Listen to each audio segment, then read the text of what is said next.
Va ora in onda Filo Diretto.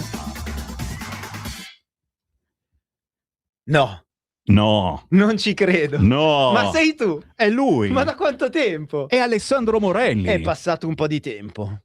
Cioè, ragazzi, io sto sognando. Siamo in diretta dal bunker di Radio Libertà. Una diretta multipiattaforma. Guarda, incredibile. Multimediale. Tecnologia. Transmediale. No, fermo. Mediale. Transmediale. Siamo tornati. Io, Alessandro Morelli E ragazzi, manca qualcuno. Manca l'ospite, perché il bello in questi casi è avere un ospite speciale col quale parlare di cose dove sugli altri canali non si può parlare, perché sono cose che possono dar fastidio a qualcuno, all'editore. Di solito si dà fastidio all'editore che dice no, questa cosa non la puoi dire, questa cosa non la puoi fare, vero? Ma lui è Sammy Varin. Sammy Varin, la voce di Radio Libertà, la vera voce di Radio Libertà. Sì, diciamo. No, perché ti volevo presentare. Una delle voci, forse quello che osa maggiormente, perché sono quello che apre le trasmissioni alle 7:30. Ma Alessandro Morelli, senatore della Lega, personaggio politico ma anche radiofonico, ha cominciato così tanti anni fa ed è bello ritrovarci questa sera con un ospite speciale a fare domande speciali che saranno anche le vostre domande.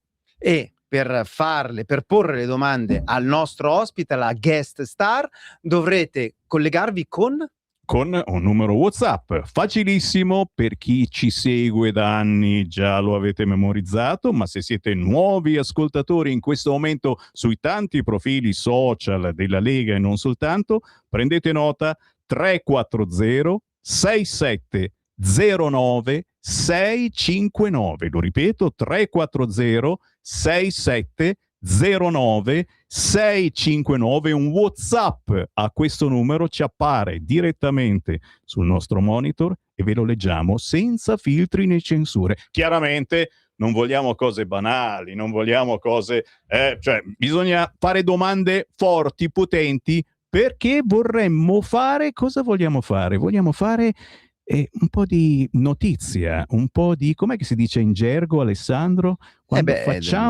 facciamo scoop, facciamo notizia sui giornali, domani, dopodomani, facciamo notizia. A questo punto lo chiamiamo però. No, perché dobbiamo spiegare le regole di guest star. Perché ci sono anche regole. Certo, le regole di guest star sono le seguenti. Voi avete capito come poterci contattare attraverso WhatsApp. Inoltre potete fare e porre delle domande anche sui social media, perché l'abbiamo detto fin dall'inizio, questa è veramente la prima trasmissione transmediale, perché siamo sulle web TV, siamo sui social media e siamo sulla Radio Libertà, che ci ospita e che chiaramente ringraziamo. Detto tutto questo, alle poche regole dobbiamo aggiungere qualcosina, un po' di pepe, perché questa è la trasmissione numero 0, cioè è la prova, è la prima trasmissione transmediale di Radio Libertà. Da settembre partiremo con questa che diventerà una trasmissione in palinsesto della radio. Non solo, perché gli studi saranno aperti a tutti voi, e quindi anche per questo vi proponiamo, se voleste seguire queste dirette, di scrivere a Radio Libertà sempre attraverso il numero WhatsApp 340 6709 659 per venire direttamente qui negli studi di Radio Libertà per seguire le nostre dirette. E ora, Sammy, però è arrivato il momento. Papparabà! Signore e signori, potevamo multimedialmente potevamo stupirvi con effetti speciali. Siamo noi già abbastanza effetti abbastanza speciali, signori. È qui nei nostri studi, nel covo di via Bellerio 41 a Milano. Facciamo il coro? Facciamolo. Tutti i nomi e tutti i cognomi. Dai, però, perché l'ultimo lo ha acquisito ce n'è uno da nuovo. poco. Signori, 1, 2, 3, Claudio Borghi Aquilini! E vieni, guardalo lì, lì. Buonasera Claudio. Qua è tutto, ragazzi, è il numero 0, quindi ci sono un sacco di prove che stiamo facendo anche per C'è già il pubblico, hai visto che è arrivata gente? Ah sì, siamo ben contenti. Buonasera Maria. Buonasera a tutti voi. Buonasera. Come sono entrati? Che bello avere un pubblico che conosci per nome. Vostra, Hai visto che roba? Cioè, facciamo cagare di solito, invece non si può sentire.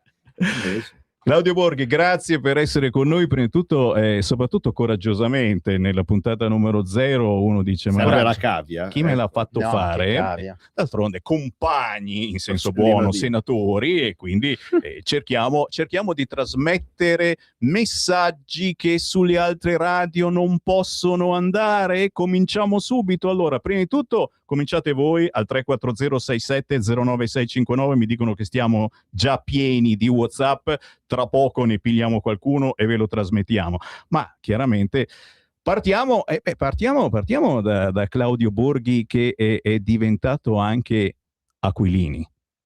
Cos'è questa storia? Dai, questa è una roba che non sa nessuno, secondo me. Ma Claudio non Borghi pensavo Aquilini. neanche la sapeste voi. Forse gliel'ho detto a lui una sera che ero che sentivo anch'io. Ero distratto. Spiegaci sta cosa, spiegaci. No, sì, va bene, da oggi sono ufficialmente Claudio Borghi Aquilini. Da oggi. Oggi c'è da festeggiare, vedi che devo portare una qualcosa per sbocciare. No, perché io sono sempre stato Claudio Borghi e poi con appiccicato Aquilini per tutta una serie di motivi che derivavano dal fatto che c'erano tot Claudio Borghi che scrivevano libri, oltretutto anche di arte e così via, quindi allora il mio editore ha detto: ma perché non ci aggiungi Aquilini o quantomeno ci aggiungi il cognome della madre, e poi insomma mi faceva piacere anche aggiungere il cognome della madre, perché sono l'unico maschietto, diciamo così, di quella parte di famiglia. Mi dispiaceva che Aquilini svanisse, perché insomma fiero cognome del lago di Como, di Como? di Karate Urio, per la è strano, perché con le aquile tu hai anche un qualcosa di cuore che all'interno di Siena, certo, sì, è motivo per cui uno dei motivi per cui mi hanno accolto a Siena nella contrada dell'Aquila ormai 20 e passa anni fa, 23 anni fa, qualcosa del genere, 23-24 anni fa, e insomma facendo, diciamo, Aquilini come cognome di famiglia mi hanno preso più volentieri. Se fossi stato Panterini vi posso assicurare che non mi prendeva. Senti, però io vorrei sapere come hai fatto tecnicamente, perché magari c'è qualcuno all'ascolto che vorrebbe un attimo...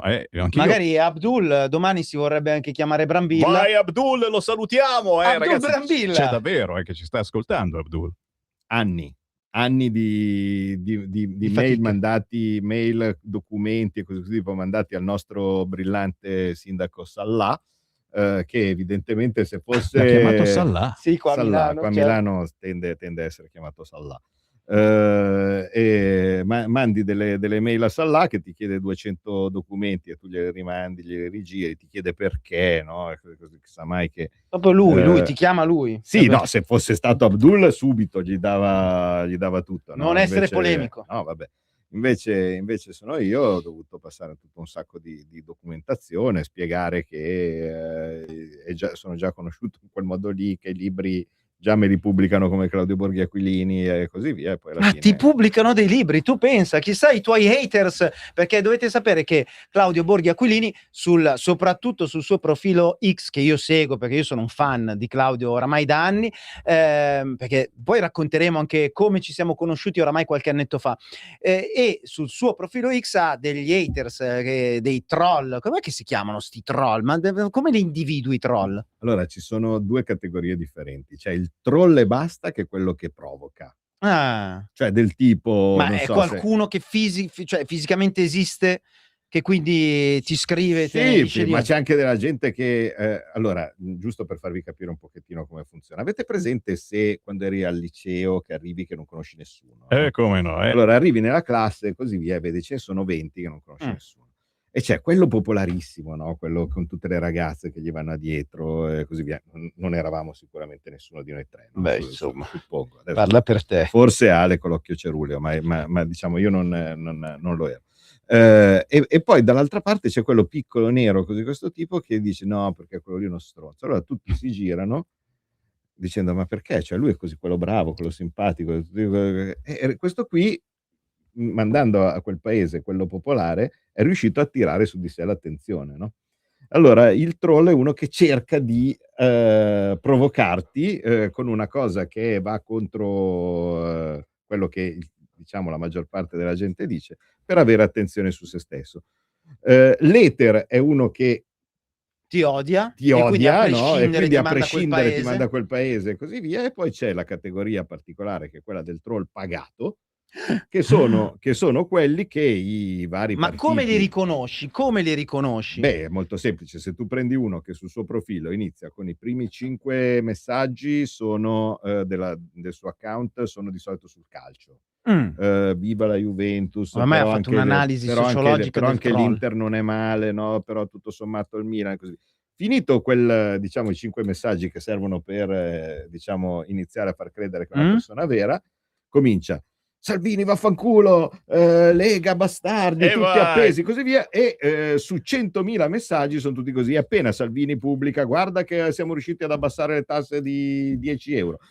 Bastardo, dovevi farlo di 10%, non basta. Poi ci arriviamo sulle tasse e sulle accise. Io sono contento perché vedo intanto, scusa che mi Smilla dalla Pidinia c'è, e la saluto tantissimo, è una che mi sostiene sempre e diciamo è una di quelli che nel nostro partito fa un lavoro un pochettino più difficile rispetto agli altri. Lei è militante Lega e fa un lavoro un po' più difficile rispetto agli altri, che è quella di cercare di tenere la bandiera alta in territori dove il PD ha il 90%. Dici un po'? Solito, da dove più o meno? Nello specifico provincia di Modena e Reggio Emilia, no? Perfetto. Sono quelle proprio Ma più... Stavi parlando di tasse. Quindi sì, hai detto se Salvini taglia le tasse del 40% comunque lo mandano a quel paese. Certo. E oggi è stata una giornata importante da questo punto di vista, perché oggi il governo ha annunciato un nuovo taglio delle accise. Ci sono state un po' di polemiche perché alla fine i danè bisogna trovarli in qualche maniera. Inizialmente vedo proprio una domanda interessante da Omar da Martinelli. Qualcuno arriviamo Claudio, senti un attimo stai al tuo posto, vedi? Mi tocca fare Parenzo, ti rendi vuole conto? fare il presentatore. Mi tocca fare Parenzo, ti rendi conto? Con Borghi Aquilini, cioè ti rendi... Ma no, provavo a tirarglielo, a un certo punto mi ero spaventato e sentivo un rumore dentro, no, c'è la pallina dentro. Certo, questo se fai, avendo 3 allora, figli... per quelli che non ci guardano in radiovisione, esatto. stanno giocando con un pennarello, perché qui senti parlare di palline, c'è la pallina dentro, è un pennarello. Allora, torniamo alla questione accise. Il governo ha annunciato che fino al 6 agosto si taglia le accise. C'erano un po' di questioni: da dove troviamo i soldini per tagliare le accise fino al 6 agosto con un solido taglio soprattutto sul fronte del diesel, punto di domanda. E dunque, sei soddisfatto del risultato che è stato ottenuto? Certamente sì, perché sennò saresti un troll e uno della Pidinia, un hater. Ma dici cosa ne pensi rispetto appunto sul fronte quantomeno fiscale. Oh, bravo, interessante, perché secondo me questa cosa poi vale anche per tutto il resto, perché normalmente uno si dice: ma perché non tagliamo le tasse di tantissimo? Ma perché non alziamo le pensioni di tantissimo? No? E così questo tipo. E sembra che siamo io e te che godiamo, no? nell'alzare le tasse, certo. o fare cose. No, allora, tendenzialmente non si fa perché, guarda caso, ci sono le famose regole europee. Ma attenzione, non è che se non ci fossero le regole europee si possono mettere le tasse a 0 e la spesa a 1000, no? E va tutto bene, perché l'economia ovviamente deve essere bilanciata, no? Però nel nostro caso invece noi potremmo fare un po' di più, no? sulle accise, per un motivo semplice: basta guardare l'elenco di tutti gli stati europei e noi non siamo i più cari, perché altri fanno pagare di più, però siamo ben messi in classifica, quindi direi che di margini per poter tagliare di più c'è qualcosa. Perché non si fa, o perché si è riusciti oggi a farlo in un modo che a me piace particolarmente, perché per una volta la Lega è riuscita a prevalere come idea, perché i nostri alleati... ascoltate, perché... No, ma mi risulta, a quanto pare, io leggo, non ero lì nel Consiglio dei Ministri, però leggo le ricostruzioni e sembra che l'idea con cui si è arrivati nel Consiglio dei Ministri era: alziamo le accise sulle sigarette e le abbassiamo sulla benzina. Beh, insomma, sul gasolio. È un sistema che fattibile. Ma è un sistema fattibile, ma è un sistema che non va bene. Io non fumo, se devo dire, ma è sbagliato concettualmente. Perché? Spiegaci. Finché noi continuiamo a dire allora tassiamo uno per sgravare le tasse su quell'altro, ma alla fine la somma sarà sempre a zero. Ok. Cioè io per fare una cosa che devo fare, cioè vale a dire abbassare le accise perché il costo della benzina e del gasolio stava diventando insostenibile, devo prendere e fare un'ingiustizia nei confronti di uno che legittimamente, fino a che non le mettono fuori legge, può avere tutto il suo cacchio di Ma diritto io di c'ho un fumare. dubbio, però non è che Allora il risultato che Salvini, che pure lui non fuma, e anche la Meloni ha smesso di fumare, non appunto, è che ha voluto forse Eccolo a l'hater. pensar male, L'abbiamo trovato il troll. cioè, I ragazzi, troll è sono logico. pelati. a pensar voleva. male verrebbe da dire che, essendo che lei ha smesso, ha detto beh, come ci sono riuscita io, ci devono riuscire Abbiamo tutti. capito. Tasse sulle tutto sigarette. perché la Meloni Allora, non fuma e Salvini ha smesso. Fortunatamente Ormai da anni. Salvini si è messo molto di traverso e ha detto no, cioè si calano, si fa scendere le accise ma non si aumentano le tasse. Allora nel qual caso la risposta che gli hanno detto sì vabbè, però in attesa di mettersi d'accordo, se io non vado a prendere soldi da qualche altra parte, l'unico spazio che ho con i soldi che riesco a trovare così al momento nelle cosiddette pieghe di bilancio, che è una cosa che odio, dura fino al 6 agosto. E quindi è il motivo per cui, raschiando il fondo del barile, si sono tagliate le accise fino al 6 agosto. Da qui al 6 agosto però si darà tempo ai nostri cari leader dei partiti di mettersi d'accordo su un qualcosa di più strutturale. Quindi come risponderemo finanziamento. alla domanda di E Omar rispondiamo Bassani alla domanda di Omar Martinengo. Bassani. Come si può agire in maniera strutturale e efficace sul caro carburante? La risposta è abbastanza semplice, trovando un'entrata fissa, che quindi possa tagliare sempre le accise, tanto Sì. per dirne uno, oppure fregandosene delle regole europee e facendo più deficit. No? Allora, fregandosene delle regole europee e facendo più deficit è la cosa più semplice. Si fa così, no? Giusto per capire come funziona. Anche perché l'abbiamo fatto in passato tante volte. Attenzione, scusa se ti interrompo, se doveste perdere in questo momento la diretta su qualche social perché stiamo per dire cose che non piacciono alla community, io vi consiglio di scaricare l'applicazione di Radio Libertà sul vostro cellulare perché quella non si può bloccare, ok? Stiamo per dire cose, ok? Se non ci seguite più, scaricate l'applicazione al volo. Prego. Allora, scusa, utilizzo anche il tono di voce, quello che serve. Pronto? No, alto, perché Pronto? sennò la gente si addormenta, sono le 9:30. Ma no, ma mi serviva il tono di voce quello più sexy per dire come fare delle cose che normalmente non vengono fatte. Così non ci seguono proprio. Allora, va bene. Sì. Come fare cose che normalmente non vengono fatte? Tagliare le tasse senza andare a prendere i soldi da un'altra parte. Si fa così. Si annuncia uno scostamento di bilancio.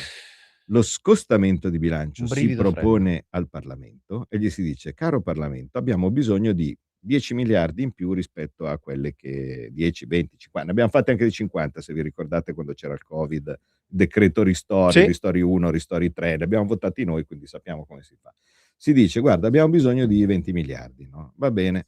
Allora, 20 miliardi, Parlamento, sei d'accordo che di darci la possibilità a noi governo di spendere 20 miliardi in più? Ci vuole una votazione a maggioranza assoluta dei membri del Parlamento. Se si riesce a ottenere il sì dal Parlamento a maggioranza assoluta dei suoi membri, quindi 101 voti al Senato e 201 voti alla Camera, a quel punto il governo ha la possibilità di spendere quei soldi che ci sono in più, fa un decreto e con quel decreto poi si individua come spendere. Si dice: guarda, con questo 10 miliardi tagliamo di 30 centesimi le accise fino a fine anno, per dire, e vediamo cosa costa, e poi quello che avanza si utilizza per altre cose. Questa sarebbe la cosa, secondo me, più semplice.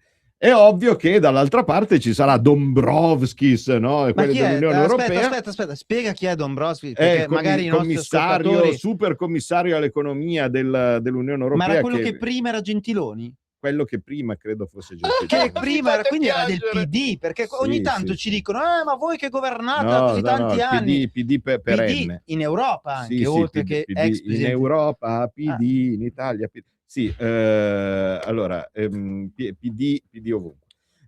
Comunque, fatto sta che questo signor Dombrovskis, che è uno che paghiamo noi perché è credo lettone, suppongo, e quindi di un paese totalmente sussidiato dall'Unione Europea, quindi dai nostri soldi, dopo aver incassato lo stipendio con i nostri soldi, arriva con il ditino dicendo: tu non devi spendere tanto perché sei cattivo. Potremmo cominciare a tagliarti il tuo di stipendio, caro Dombrovskis, con i nostri soldi. Però se il nostro Presidente del Consiglio dice che perché dobbiamo essere affidabili, dobbiamo essere i primi della classe, dobbiamo essere bravissimi, cosa che ha sempre non fatto mistero che vuole fare, dobbiamo seguire le regole da tutte le parti, arrivarci con le nostre sole forze, e quindi questa roba qua non si può fare, però altrimenti, come vedete, sarebbe semplice. Allora, altra ipotesi invece, scusa, poi dopo chiudo tutto, è appunto quella di fare una tassazione da qualche altra parte che porti le risorse con cui io posso spendere. Tassiamo i ricchi! No! O sì! Perché secondo me ci sono... No, perché non mi interessa tassare i ricchi, che normalmente sono gli onesti, allora, quelli che dichiarano tutti. Niente patrimoniale. Però ci sono dei soggetti ricchi che a me non dispiacerebbe tassare un pochettino di più. Tipo le banche. Eccolo lì. Allora, io tasserei quelli che in radio sbattono i pugni sul tavolo, ragione. perché però in tutte le maniere ho provato... molto macio, fa molta violenza. Allora, siccome in questa trasmissione è il numero 0 e abbiamo, insomma, stiamo provando anche un po' di test, questa sera abbiamo anche un ospite radiofonica. Sì, perché abbiamo una collega giornalista, volto notissimo della TV, la vediamo sulle TV di Netweek, quindi sulle televisioni locali, anche se oramai sono diventate nazionali, ed è una voce di Radio 1. Quindi io do un saluto a Simona Arrigoni. Buonasera Simona. Buonasera Alessandro, buonasera senatore Borghi, buonasera Semmi, buonasera a tutti i radioascoltatori. Un piacere essere con voi in questa puntata, in questo debutto, quindi intanto in bocca al lupo. Crepi pure, crepi. Anche se c'è anche qualcuno che dice viva lei, la stessa Arrigoni, vedi. Borghi, a me dicono sempre di dire evviva. Vedi, la stessa finché sta distante, esatto. Ma stasera Simo ti abbiamo chiamato perché ti chiediamo da collega a collega di fare una domanda al senatore Borghi.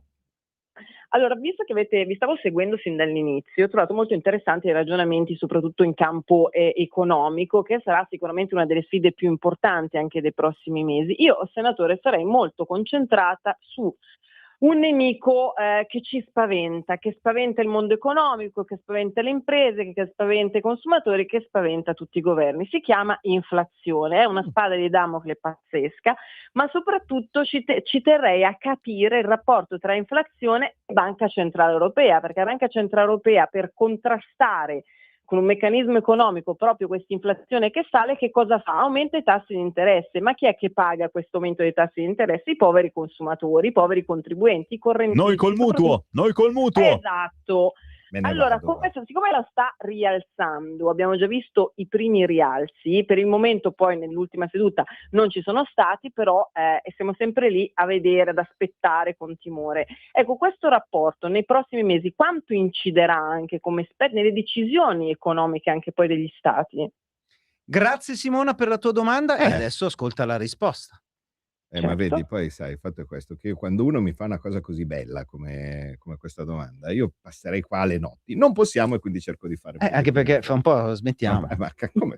Sì, tra poco. Dai, veloce. No, siamo in radio, tempi radiofonici. Allora, primissima cosa, non è detto che l'inflazione sia necessariamente una cosa brutta. Per esempio, negli anni '80 chi c'era si ricorda che l'inflazione era alta. Si stava male? No, si stava benissimo, si cresceva a manetta. Sì, vabbè, ma qua ragazzi... Ma scusa, ma ci troviamo qualcuno fuori, smetti. Ma a me avevano comprato Draghi qua fuori. Ma avevo comprato il Moncler, come si chiama? Facevo il paninaro, le Timberland, qua fuori, Monti. I jeans di Armani, le Timberland, non facciamo pubblicità, pur essendo da famiglia modesta, il sogno era riuscire, e si riusciva a avere qualcosina in più. Perché?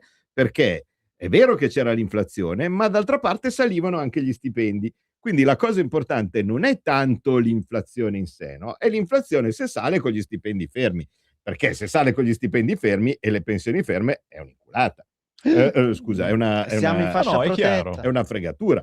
Esempio di persone che sono state sempre fregate dall'inflazione. Prima che arrivasse questo governo, dai tempi della famigerata lo so, lo devo dire, la devo nominare, Fornero. Purtroppo no, lo so, però purtroppo quella lì, una delle cose che aveva fatto in quella legge era bloccare tutte le pensioni quando non si rivalutavano più. Se voi vi ricordate che avete un nonno o un papà a casa e dice ma prima di questo governo ma aumentava la pensione o no? Ti dirà probabilmente di no, perché dal tempo della Fornero erano state sempre tutte bloccate. Quindi quando uno dice ma perché voi avete detto che abolivate la Fornero? Ecco, una delle parti più odiose della Fornero, che era quella del blocco della rivalutazione delle pensioni, è stata rottamata da questo governo che, fra tante cose che poteva fare meglio, però questa almeno l'ha fatta. E chiunque ha una pensione, se confronta il suo cedolino, tutti, cioè prendete un nonno, prendete un qualcuno che avete in famiglia e dite ma mi fai vedere il cedolino dell'inizio del 2022 e il cedolino di adesso, vedete che tutti, anche quelli che avevano le pensioni alte, quelli che avevano medie, quelli che hanno bassissime o cose di questo tipo, avranno in proporzione ottenuto qualcosa di più. Quindi non è che l'inflazione va male, l'inflazione va male se rimangono fermi gli stipendi e salgono i prezzi, perché ovviamente si diventa tutti più poveri. In realtà che cosa sta succedendo adesso? Che i prezzi salgono, come per esempio la benzina e il gasolio, non perché ci sono i tassi di interesse bassi, ma perché non c'è un cacchio di stretto chiuso. E quindi se quelli della banca facciamoci centrale... un ponte su sto stretto. Ecco, potrebbe essere un'idea. No, ma dovresti farlo per il lungo, purtroppo, non per il traverso. Vabbè, dovresti fare il ponte per il lungo, fammi saltare i fossi per il lungo, dicevano, esatto. dicevano i nonni.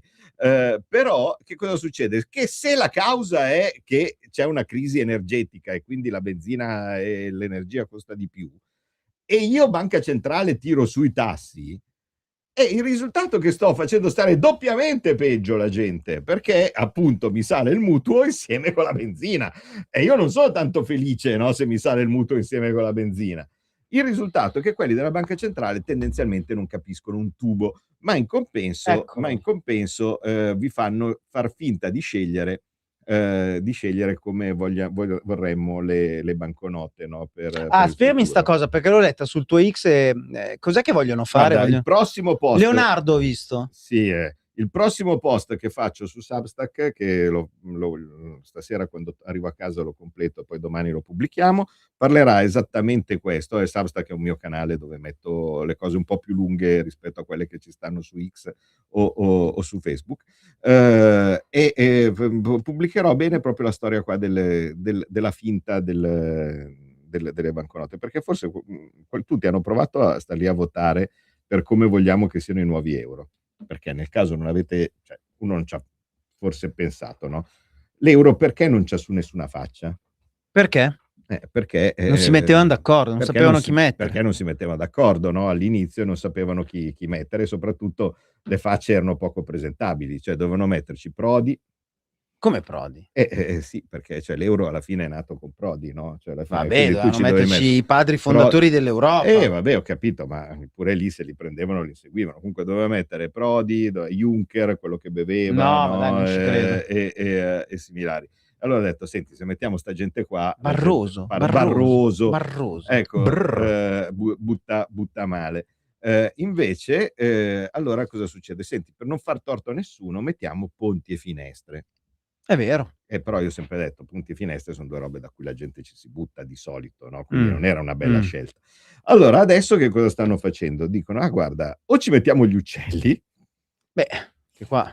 Che sarebbe, no, zero battute, zero battute. Non ho capito di cosa stia parlando, allora, se tu potevi... pure ornitologo. Tu potevi far finta di scegliere, no? Cosa preferivi per il futuro disegno delle banconote, no? In euro. E quindi dici, guarda, basta con i ponti e le finestre, ormai la gente ha capito come funziona, mettiamoci gli uccelli. Ecco, gli uccelli potrebbe essere tutto sommato in continuità con la fregatura dell'Unione Europea. Viene in mente specialmente una razza di uccello che andiamo avanti. Ecco, comunque hanno pensato Leonardo da Vinci, allora, però ci sta Leonardo da Vinci, Giovanna d'Arco. Esatto, ma che Giovanna d'Arco? Oppure abbiamo detto, ci mettono personaggi famosi. Cristiano. Però personaggi famosi è molto pericoloso, secondo me, perché Leonardo da Vinci non è dell'Unione Europea.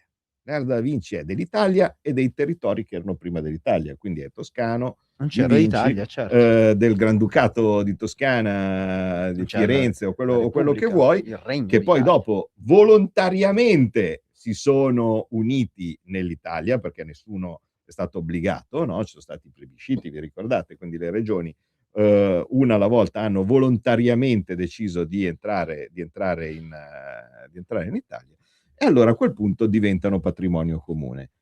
Ma dato che nessuno ha mai deciso di entrare a far parte volontariamente, con plebiscito, col voto, con qualsiasi cosa dell'Unione Europea, tu, Leonardo da Vinci, me lo lasci stare, perché quello è un subdolo sistema di dire che loro sono sovrani di tutti, perché quello che c'è scritto sulla moneta non è trascurabile. Sulla moneta c'è l'effigie del sovrano. Quindi se io arrivo e sulle mie monete decido che ci metto Leonardo da Vinci, questo e quest'altro, faccio credere che l'Unione Europea ha quei personaggi lì, ma l'Unione Europea non ha nulla di Leonardo da Vinci, non ha nulla neanche di Cervantes, non ha nulla neanche della Maria Callas, cioè forse la Kaja Kallas, ecco, potrebbe metterci quella, ma la Maria Callas no, non è di sicuro un qualcosa dell'Unione Europea. L'Unione Europea ha la gente che c'è stata da quando l'Unione Europea, che non è uno Stato, è stata messa su, ad adesso, e sono appunto quella gente lì, vari Prodi, vari Barroso, la von der Leyen. E allora diamo spazio agli SMS, magari ricordiamo Madonna,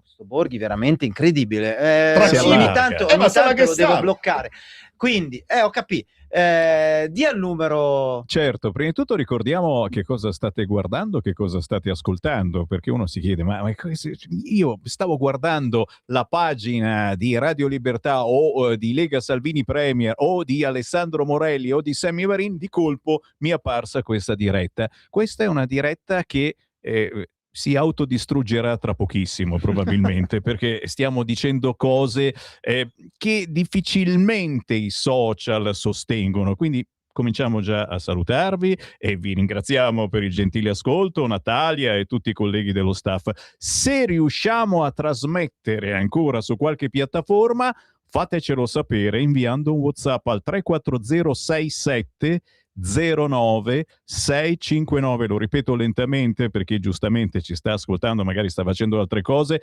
340 67 09 659. Questo è un nuovo format trasmediale multipiattaforma che cambia il modo di raccontare la politica. Stiamo uscendo dal seminato. Perché mi guardi così, Claudio Borghi? Mi sta guardando come dice, che cazzo sta dicendo? No, sono parole che manco lui, ma nessuno conosce. Sono difficili, però è giusto. Sai che a me quando uno dice stiamo uscendo, io già mi emoziono. Dai, leggiamo un po' di WhatsApp perché ce ne sono tantissimi, ci state inondando. Chi legge? 1, 2, 3. Vado io? Mi piace la richiesta, quella lì che dice adesso lui si sceglie i suoi WhatsApp. No, siamo noi, è Sammy che decide WhatsApp. Nessuna domanda, solo la richiesta di mandare sempre a quel paese gli esponenti di sinistra, politici e giornalisti e indifferenti, sia in TV che sui giornali, come ha fatto Morelli con la Braga a Sky e Borghi a Bonaccini sulla 7. Tanto, visto che i finti sondaggi non ci danno mai in crescita, tanto vale mandarli a stendere. Io figurati, cioè, il problema è grosso arrivarci al momento in cui li mandi a stendere, perché non appena ci provi sapete cosa succede, no? Cosa? Spiegami. Pubblicità! Perché... no, allora, ma tu hai detto una cazzata, pubblicità! No, allora poi dopo arrivano, no? Appena va via l'immagine, arrivano subito gli... Adesso farò Parenzo stasera, vedrai.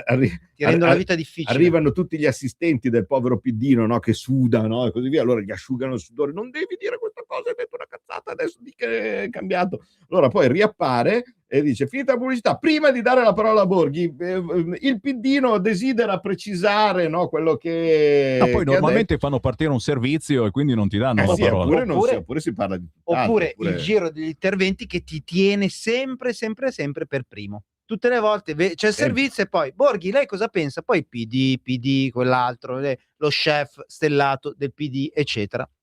Funziona così, ma noi lo sappiamo.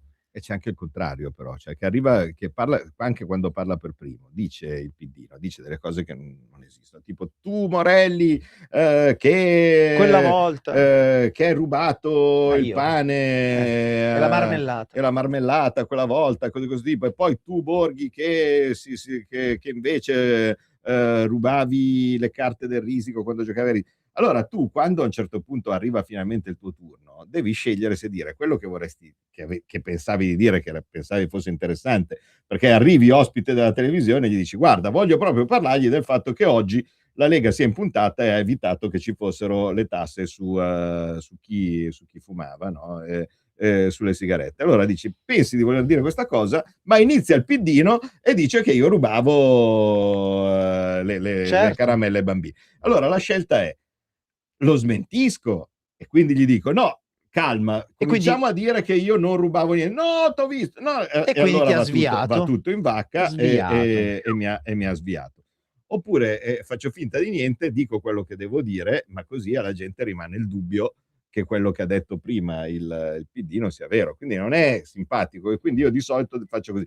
Posto che non è vero niente di quello che ha detto prima, oggi come Lega invece abbiamo fatto una cosa utile per tutti, abbiamo evitato che venissero aumentate ulteriormente. Ciao Claudio, siete tutti e tre bellissimi in TV, ci dice Monica, grazie. E perché Monica si vede che in legge finanziaria... una mia grandissima sostenitrice ed è santa protettrice di tutti quelli che vanno in moto. Ah, bene. Perché vende delle moto bellissime, si vede non che faccio pubblicità, però insomma, se per caso siete a Velletri.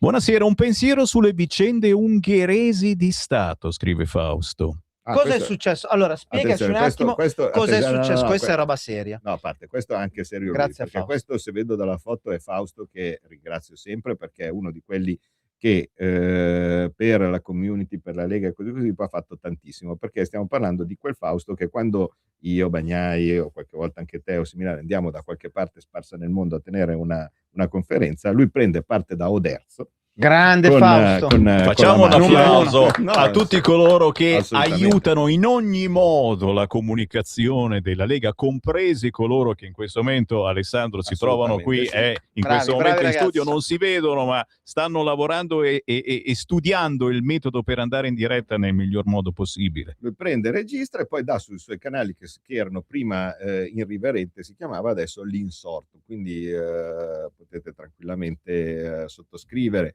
o abbonarvi al canale L'Insorto, così come un altro che fa esattamente lo stesso servizio per la parte sud d'Italia e in ogni caso però per tutte le volte che appariamo in televisione, che è l'amico Xenio di L'Anticonformista. Ma spiegaci cosa è successo in Ungheria. In Ungheria è successo che quello di prima erano dei dittatori. Quindi Orban, no, il nostro alleato della Lega, erano chiaramente dei dittatori. Certo, perché brutto. Il dittatore ha fatto una cosa tipica, no, che tutti i dittatori fanno: fa le elezioni, le perde e si spostano il giorno dopo. Cioè, questa roba abituale, no? Cioè, tutti i dittatori che avete visto fanno così. Sì. Allora arriva quello che non è il dittatore, no? Questo signore che si chiama Magyar, che peraltro è uno che viene dal suo partito, quindi è un ex del partito di Orban. E cosa fa? Allora, improvvisamente, dato che lui ha fatto la campagna elettorale dicendo io faccio lo stesso che fa Orban, ma europeista. No? Che è una contraddizione in termini, mi pare. Ma lievemente. Mi sembra. Ma il risultato è cos'è? Che lui fa esattamente quello che faceva prima, quindi delle politiche, quindi niente immigrati, niente, però dice di essere europeista. E allora cosa succede? Grazie al fatto che lui ha baciato la sacra pantofola, no, della von der Leyen, ecco che improvvisamente l'Unione Europea ha detto: ah, bene, allora questi 16 miliardi anche nostri, per l'Ungheria, anche nostri, e per l'Ungheria, che è una nazione piccola, sono un sacco di soldi, sono come 100 e passa per l'Italia, ecco che li paghiamo. Quindi il risultato che cos'è? È che se tu non vai a fare atto di sottomissione, ti tengono a stecchetto. Se invece vai e dici guarda, viva von der Leyen, e poi guarda, in futuro tranquillo ti prendiamo anche probabilmente un po' di migranti, per adesso no, però vedrai che in futuro succede, in futuro lo facciamo e cose di questo tipo. Ecco che il risultato è che si sbloccano i soldi e diventi e tutti più felici. Dato che i cittadini ovviamente e notare in Ungheria, ma non solo, questo l'hanno fatto, ma scusate, perché giusto adesso per hanno cambiato qualche norma, giusto? Ma assolutamente per sì, togliere, perché una volta arrivati, no, non solo ricevi i soldi, ma poi puoi fare quello che vuoi. hai mano libera, puoi fare quello che vuoi. Hai cambiato perché non sei un dittatore. No, perché non sei un dittatore, perché dice viva l'Unione Europea e quindi puoi fare quello che vuoi. Allora, cosa hanno fatto? Hanno cambiato al volo la Costituzione per levare di torno il vecchio Presidente della Repubblica che non era simpatico perché era stato eletto sotto Orban. Quindi un po' come per dire, arriva il nuovo governo qua nel 22, arriva la Meloni, la prima cosa che fa Mattarella cortesemente fuori dai coglioni, perché gli ha detto più o meno così, al Presidente della Repubblica ungherese. Allora dice, no, veramente no, io non posso, cioè io sono stato eletto normalmente dal Parlamento, io rimango qui. Ah sì, aspetta un po'. Cambiamo la Costituzione dove si dice che io posso sbattere fuori tranquillamente il Presidente della Repubblica anche prima. Ma se l'avesse fatto la Meloni una cosa del genere, ma cosa sarebbe successo? Ma cosa sarebbe successo nelle strade? Cosa sarebbe successo? Diventava la guerra civile, allora, diventava la cosa, altro che Unione Europea, avrebbero portato qui... Invece lui no, lui prende, sbatte via il Presidente della Repubblica che non gli stava simpatico e tutti dicono non c'è nessun problema, fa una legge contro Orban dove dice che qualora in futuro ci saranno le elezioni, cosa tutt'altro che certa, perché questo non è invece un dittatore, no? Perché ha detto viva l'Unione Europea, certo. E quindi qualora in futuro si facciano le elezioni, Orban non può partecipare, perché tutti quelli che hanno fatto più di 2 mandati, vi ricordate? Certo. Allora non posso più partecipare, ma è retroattivo. Cioè di solito quando tu fai una legge non ce la faccio. È incontenibile. Facciamo però fantapolitica. Adesso hai parlato, visto che lo hai citato, di Mattarella, pensa e ci hai descritto quello che è successo in fantapolitica in Ungheria, paragonandolo all'Italia.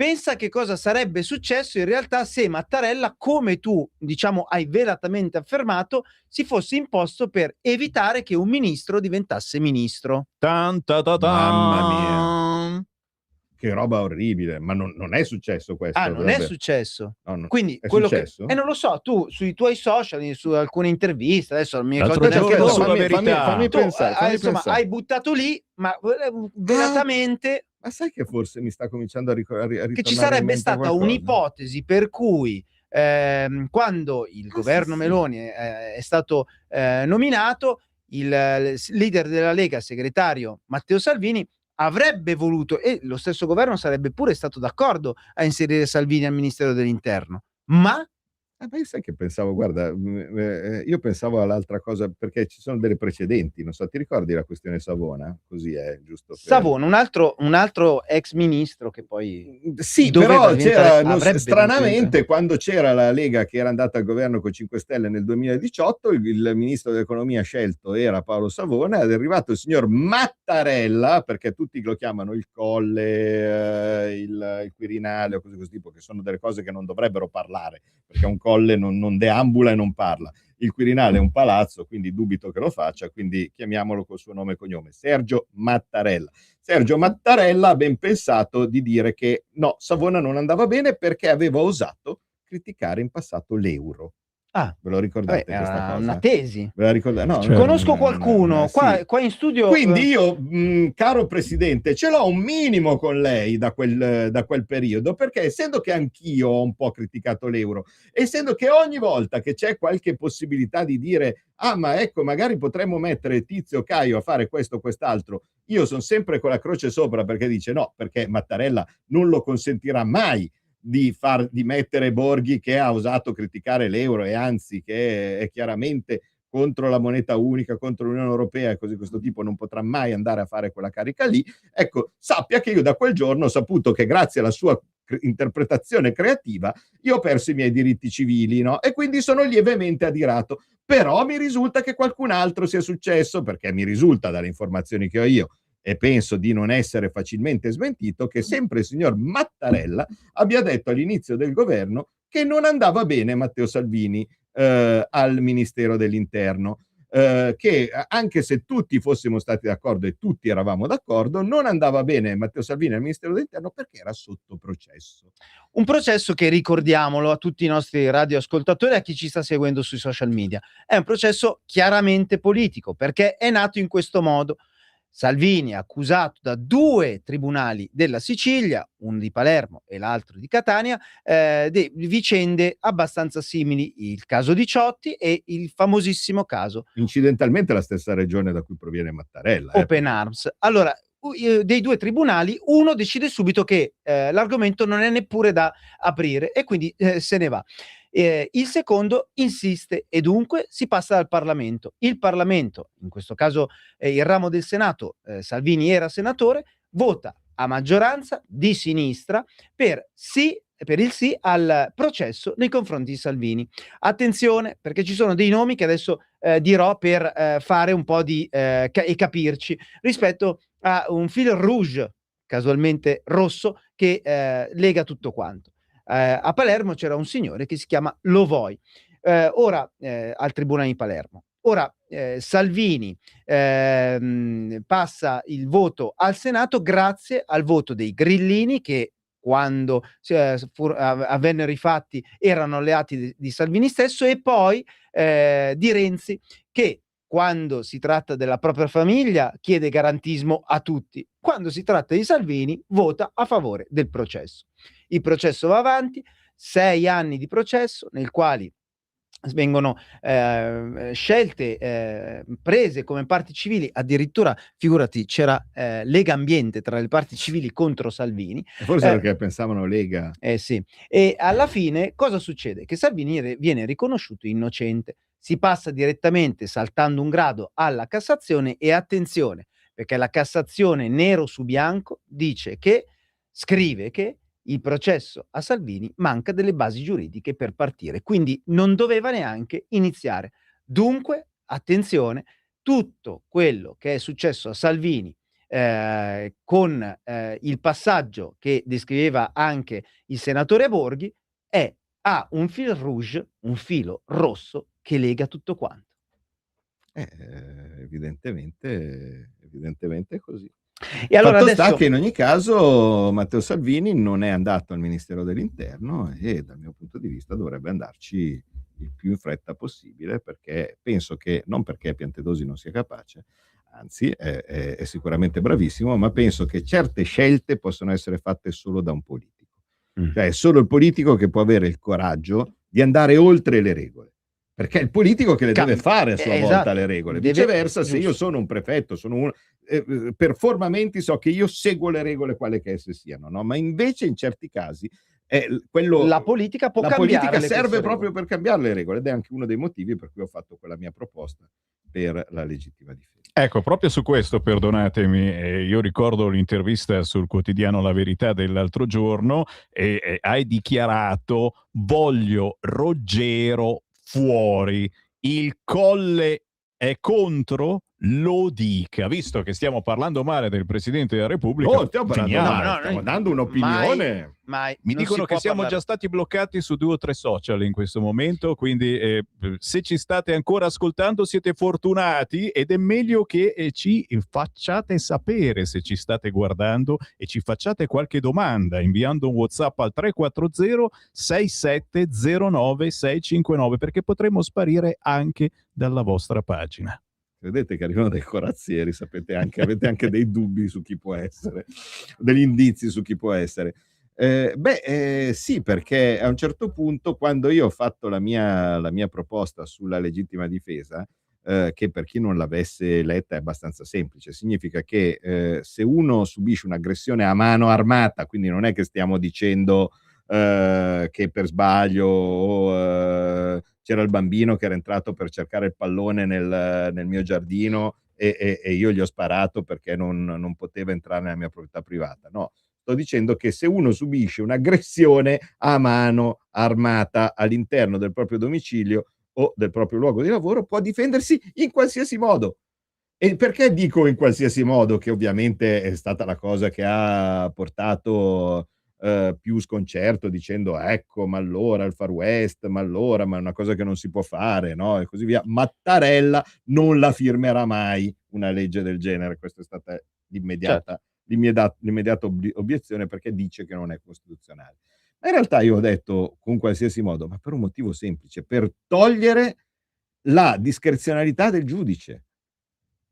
Non è obbligatorio che ci sia la discrezionalità del giudice, anzi una legge dovrebbe essere fatta bene tanto quanto non dà adito a interpretazione, cioè la legge deve essere posso farlo o non posso farlo, perché voi capite che se una legge che diciamo deve governare i miei comportamenti è soggetta all'interpretazione di un terzo, come faccio io a seguirla?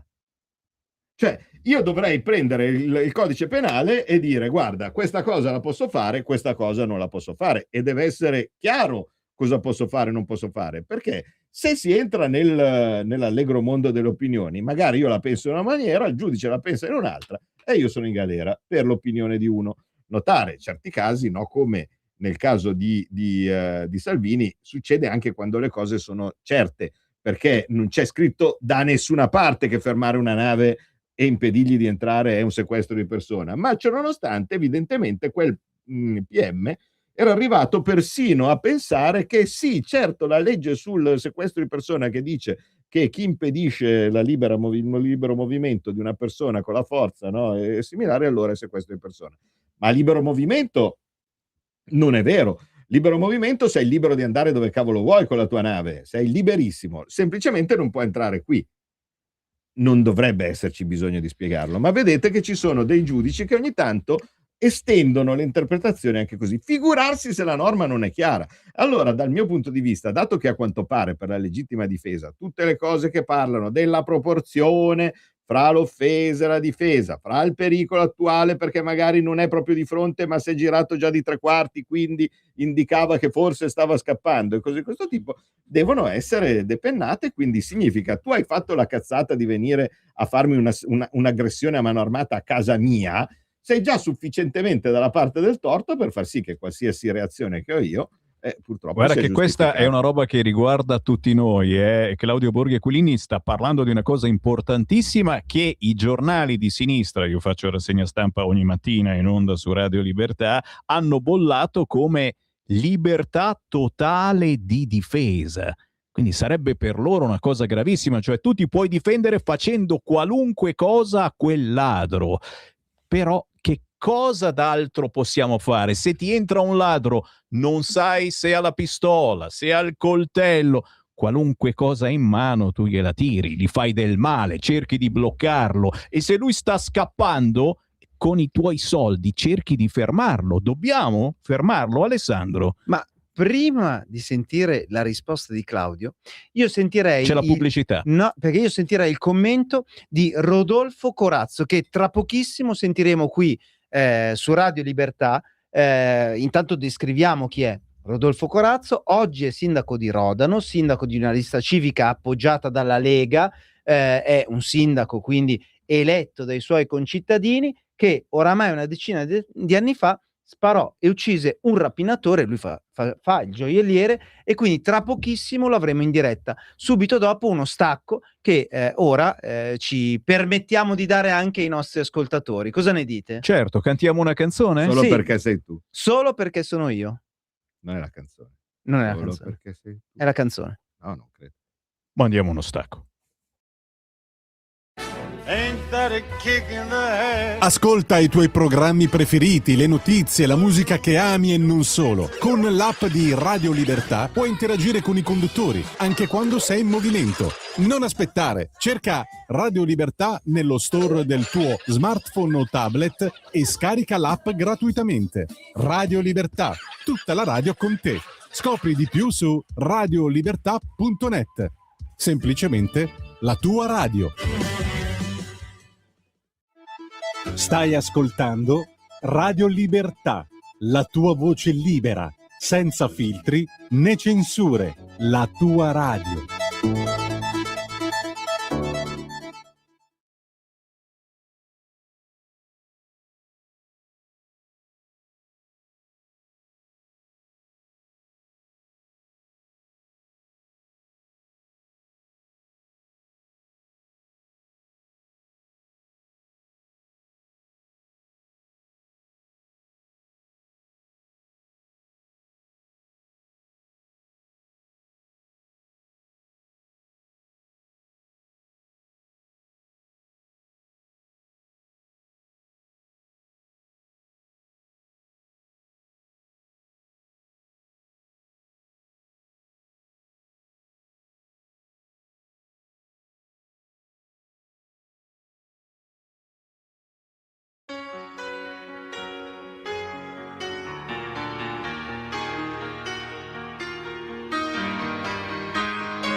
I don't wanna talk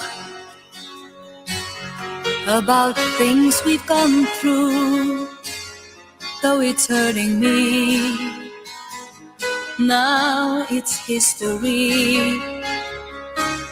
I played all my cards, and that's what you've done too. Nothing more to say, no more race to play.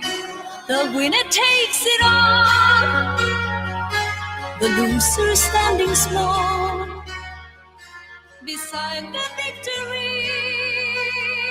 That's her destiny.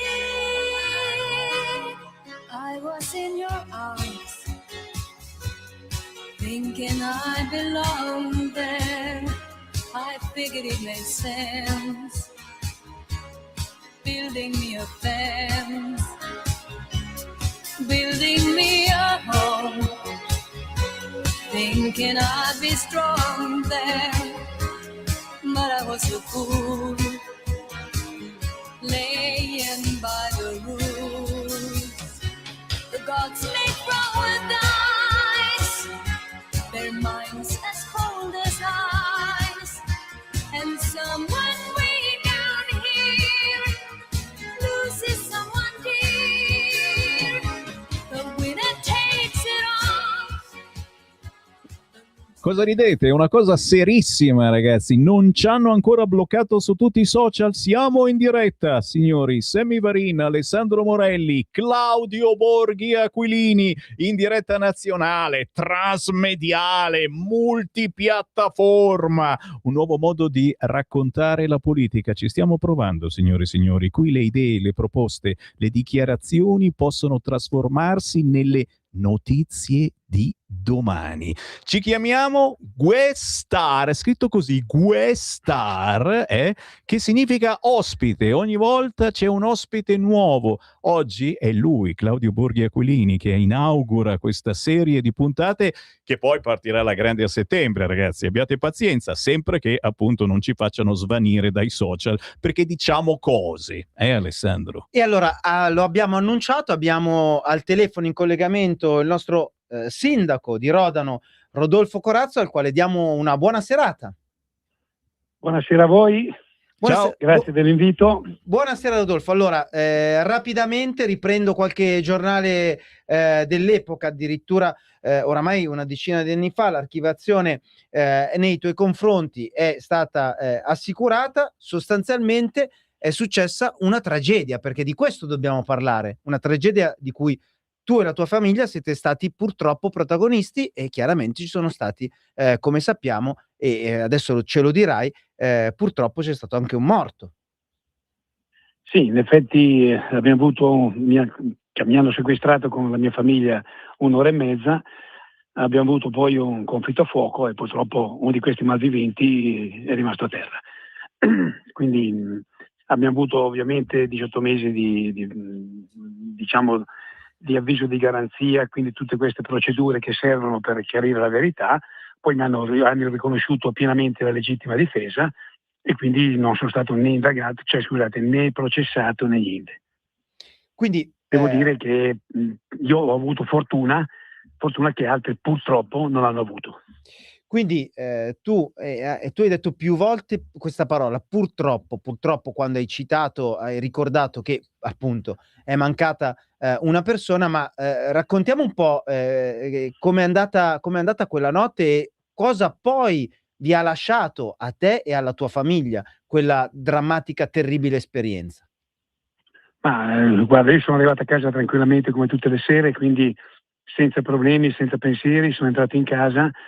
Erano lì che mi aspettavano, mi hanno seguito in 3, sono entrati con me in casa, hanno cercato di legarmi e in quel momento, quando li ho visti entrare, mi sono bloccato. Quindi in questo caso interviene il processo della paura, ti blocchi, non sai più cosa fare, resti immobile, e quindi sono riuscito a sbloccarmi quando loro mi hanno cercato di legare le mani, li ho spinti via dicendo no, non mi legate, io faccio quello che volete, prendete quel che volete, ma non fate del male alla mia famiglia. Questo è stato il primo approccio con questi malviventi.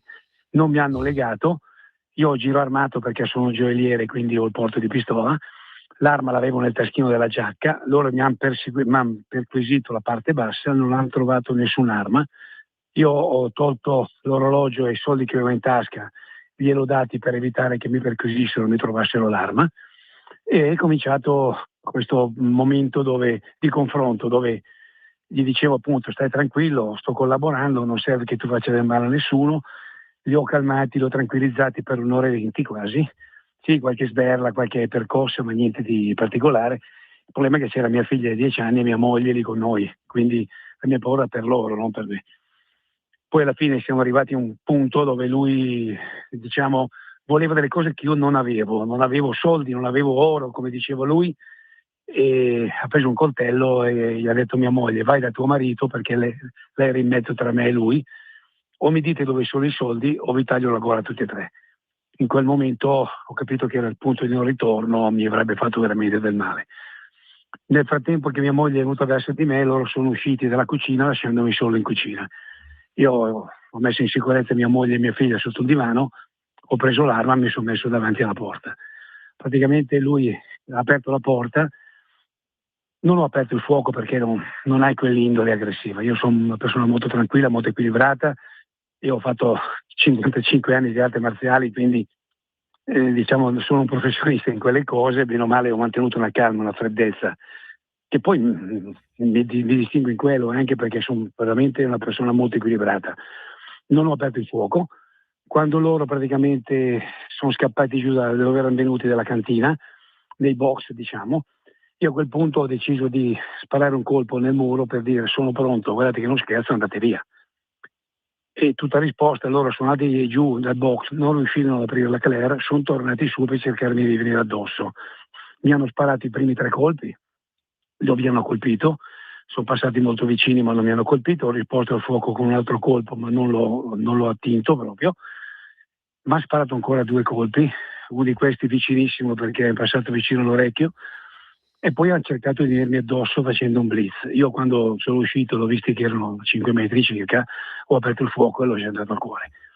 Purtroppo ovviamente è morto, ovviamente quando poi succedono queste tragedie, io parlo di tragedia perché quando muore una persona è sempre una tragedia, da chiunque parte sia, perché poi non è il tanto di averlo colpito, te lo porti tutta la vita, poi questo episodio è con te sempre.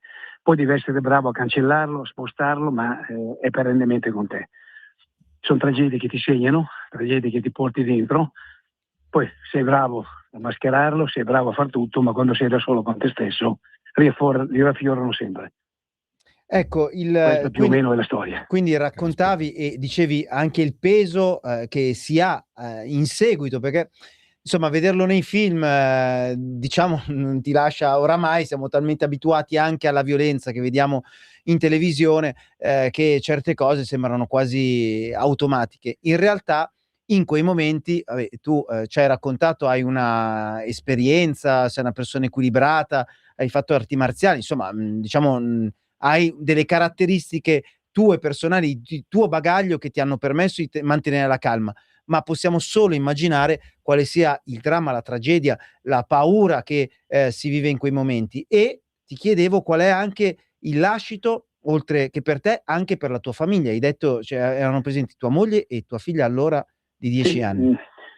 Guarda, noi abbiamo fatto 2 anni, quasi 3 anni comodi, sempre con delle procedure per tornare a casa. A volte mi accompagnavano i carabinieri, a volte giro sempre armato, sempre diciamo è stato veramente pesante, anche perché per circa 1 anno i familiari di questo soggetto mi minacciava, mi scriveva: assassino, pagherai col sangue quello che hai fatto, vendicherò mio fratello, roba del genere.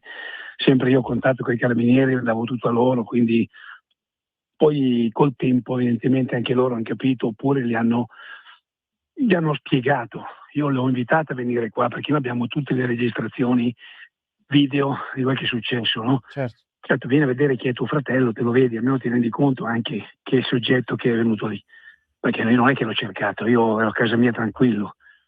E questo a volte quando vedo succedono altre persone, io difficilmente intervengo ultimamente perché non mi va più, perché mi va Però anche ad esempio l'ultima storia di Ruggero, di quelle gioielliere Ci sei arrivato Asti, anche quella mi ha colpito particolarmente, perché io guardando, adesso io sto saltando lì perché mi preme anche, non mi sono mai espresso su quella storia, però vorrei dire anche la mia su quella. Vai. Io se guardo il filmato alla fine vedo, sta sparando, vedo solo quello, è indifendibile, ma io voglio tornare un passo indietro. Lui in quel momento, quando era dentro in gioielleria, lì che ha subito un grave turbamento. La legittima difesa prevede il grave turbamento.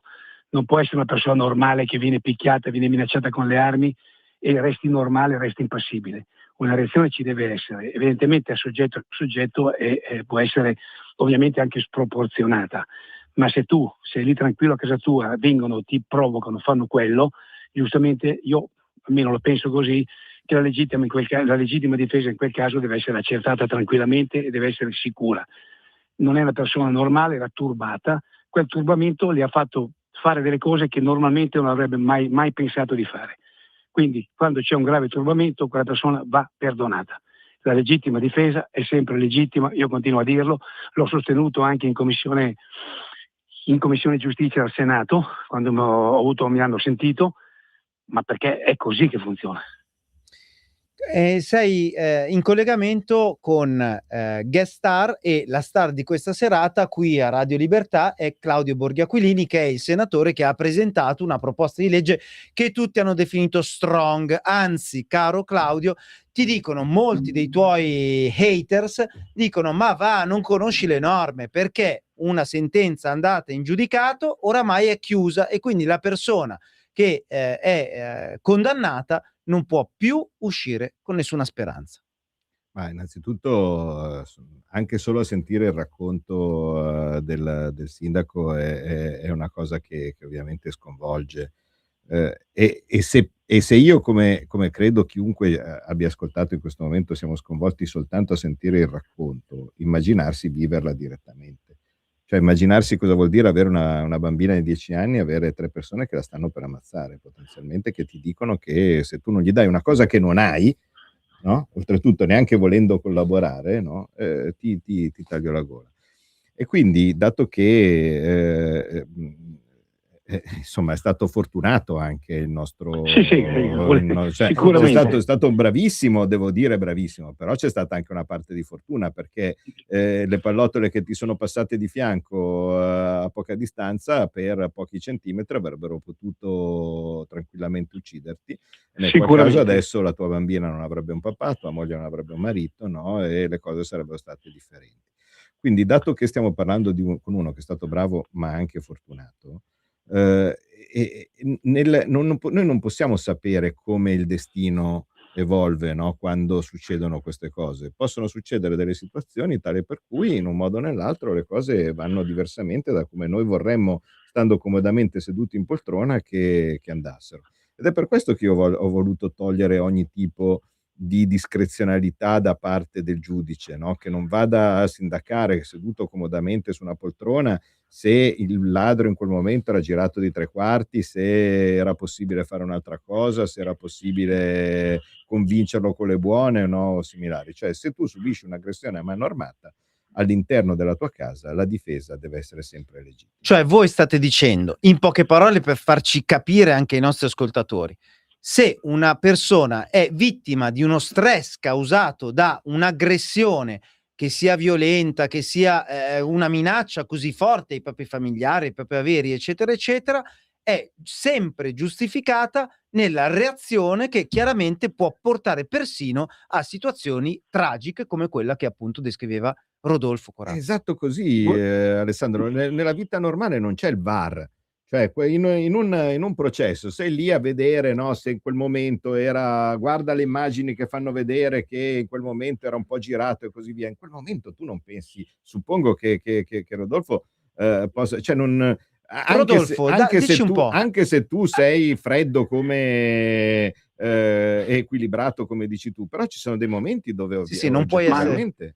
Alessandro ha centrato il problema. Quando sei lì in una situazione del genere, sicuramente puoi commettere atti che non potresti mai commettere così di iniziativa tua. Certo. Quindi non è che il giudice mi dica eri poco turbato, eri tanto turbato, o non eri turbato è inaccettabile. Deve essere, io, senatore, la prego, faccia una legge chiara, che non deve avere risvolti, deve essere chiara. Se sei turbato deve essere perdonato. La legge deve essere chiara, perché non interpretativa, perché purtroppo oggi quella legge che abbiamo la interpretano come vogliono. Abbiamo dato spazio agio a questi giudici di interpretarla, e questo non va bene. Allora, Rodolfo, esattamente il mio intento, e per rispondere a quello che aveva detto prima Alessandro, con questo tipo di legge che scrimina quel tipo particolare di reato, anche se una sentenza è passata in giudicato, il nostro codice penale, articolo 2,2, quindi stiamo parlando proprio le basi del codice penale, dice una cosa molto semplice, che uno non può stare in galera per un qualcosa che non è più reato. no, ma questa era la domanda nella parentesi haters che ti volevo fare tra pochissimo. Okay. Hai già risposto, l'hai spoilerata, però poi la rispieghiamo bene. Rodolfo, grazie. Tu oramai hai una nuova vita, prosegui a fare il tuo lavoro, va bene, ma hai anche una nuova vita, e voglio in questo momento dare comunque lustro a quello che stai facendo, perché dopo quella drammatica situazione dalla quale sei uscito, e ci complimentiamo tutti con te, ora fai il sindaco. Quindi raccontaci anche la tua esperienza di sindaco, quindi chiudiamola con un lieto fine, perché appunto l'impegno civico comunque non manca mai. Guarda, è un'esperienza bellissima, ovviamente la faccio con passione, a me piace farlo, ci metto un impegno veramente straordinario, perché è una cosa che sento dentro, mettermi a disposizione dei miei cittadini per aiutarli, dove posso, ovviamente dove è possibile, fare in modo che si viva tranquilli. Stiamo cercando di portare anche sicurezza nel paese, abbiamo messo 50 telecamere, abbiamo illuminato tutte le parti buie del paese, stiamo portando avanti un progetto che bene o male ci vuole tempo, non bastano i 5 anni, spero di farne altri 5 sicuramente, e porteremo avanti sicuramente un progetto che aiuti i cittadini a vivere forse meglio di tutto quello che finora è stato, perché veramente io queste tragedie che ho vissuto voglio che nessun altro possa sopportarle, possa averle. Allora, grazie a Rodolfo Corazzo. Grazie a voi sindaco. della disponibilità.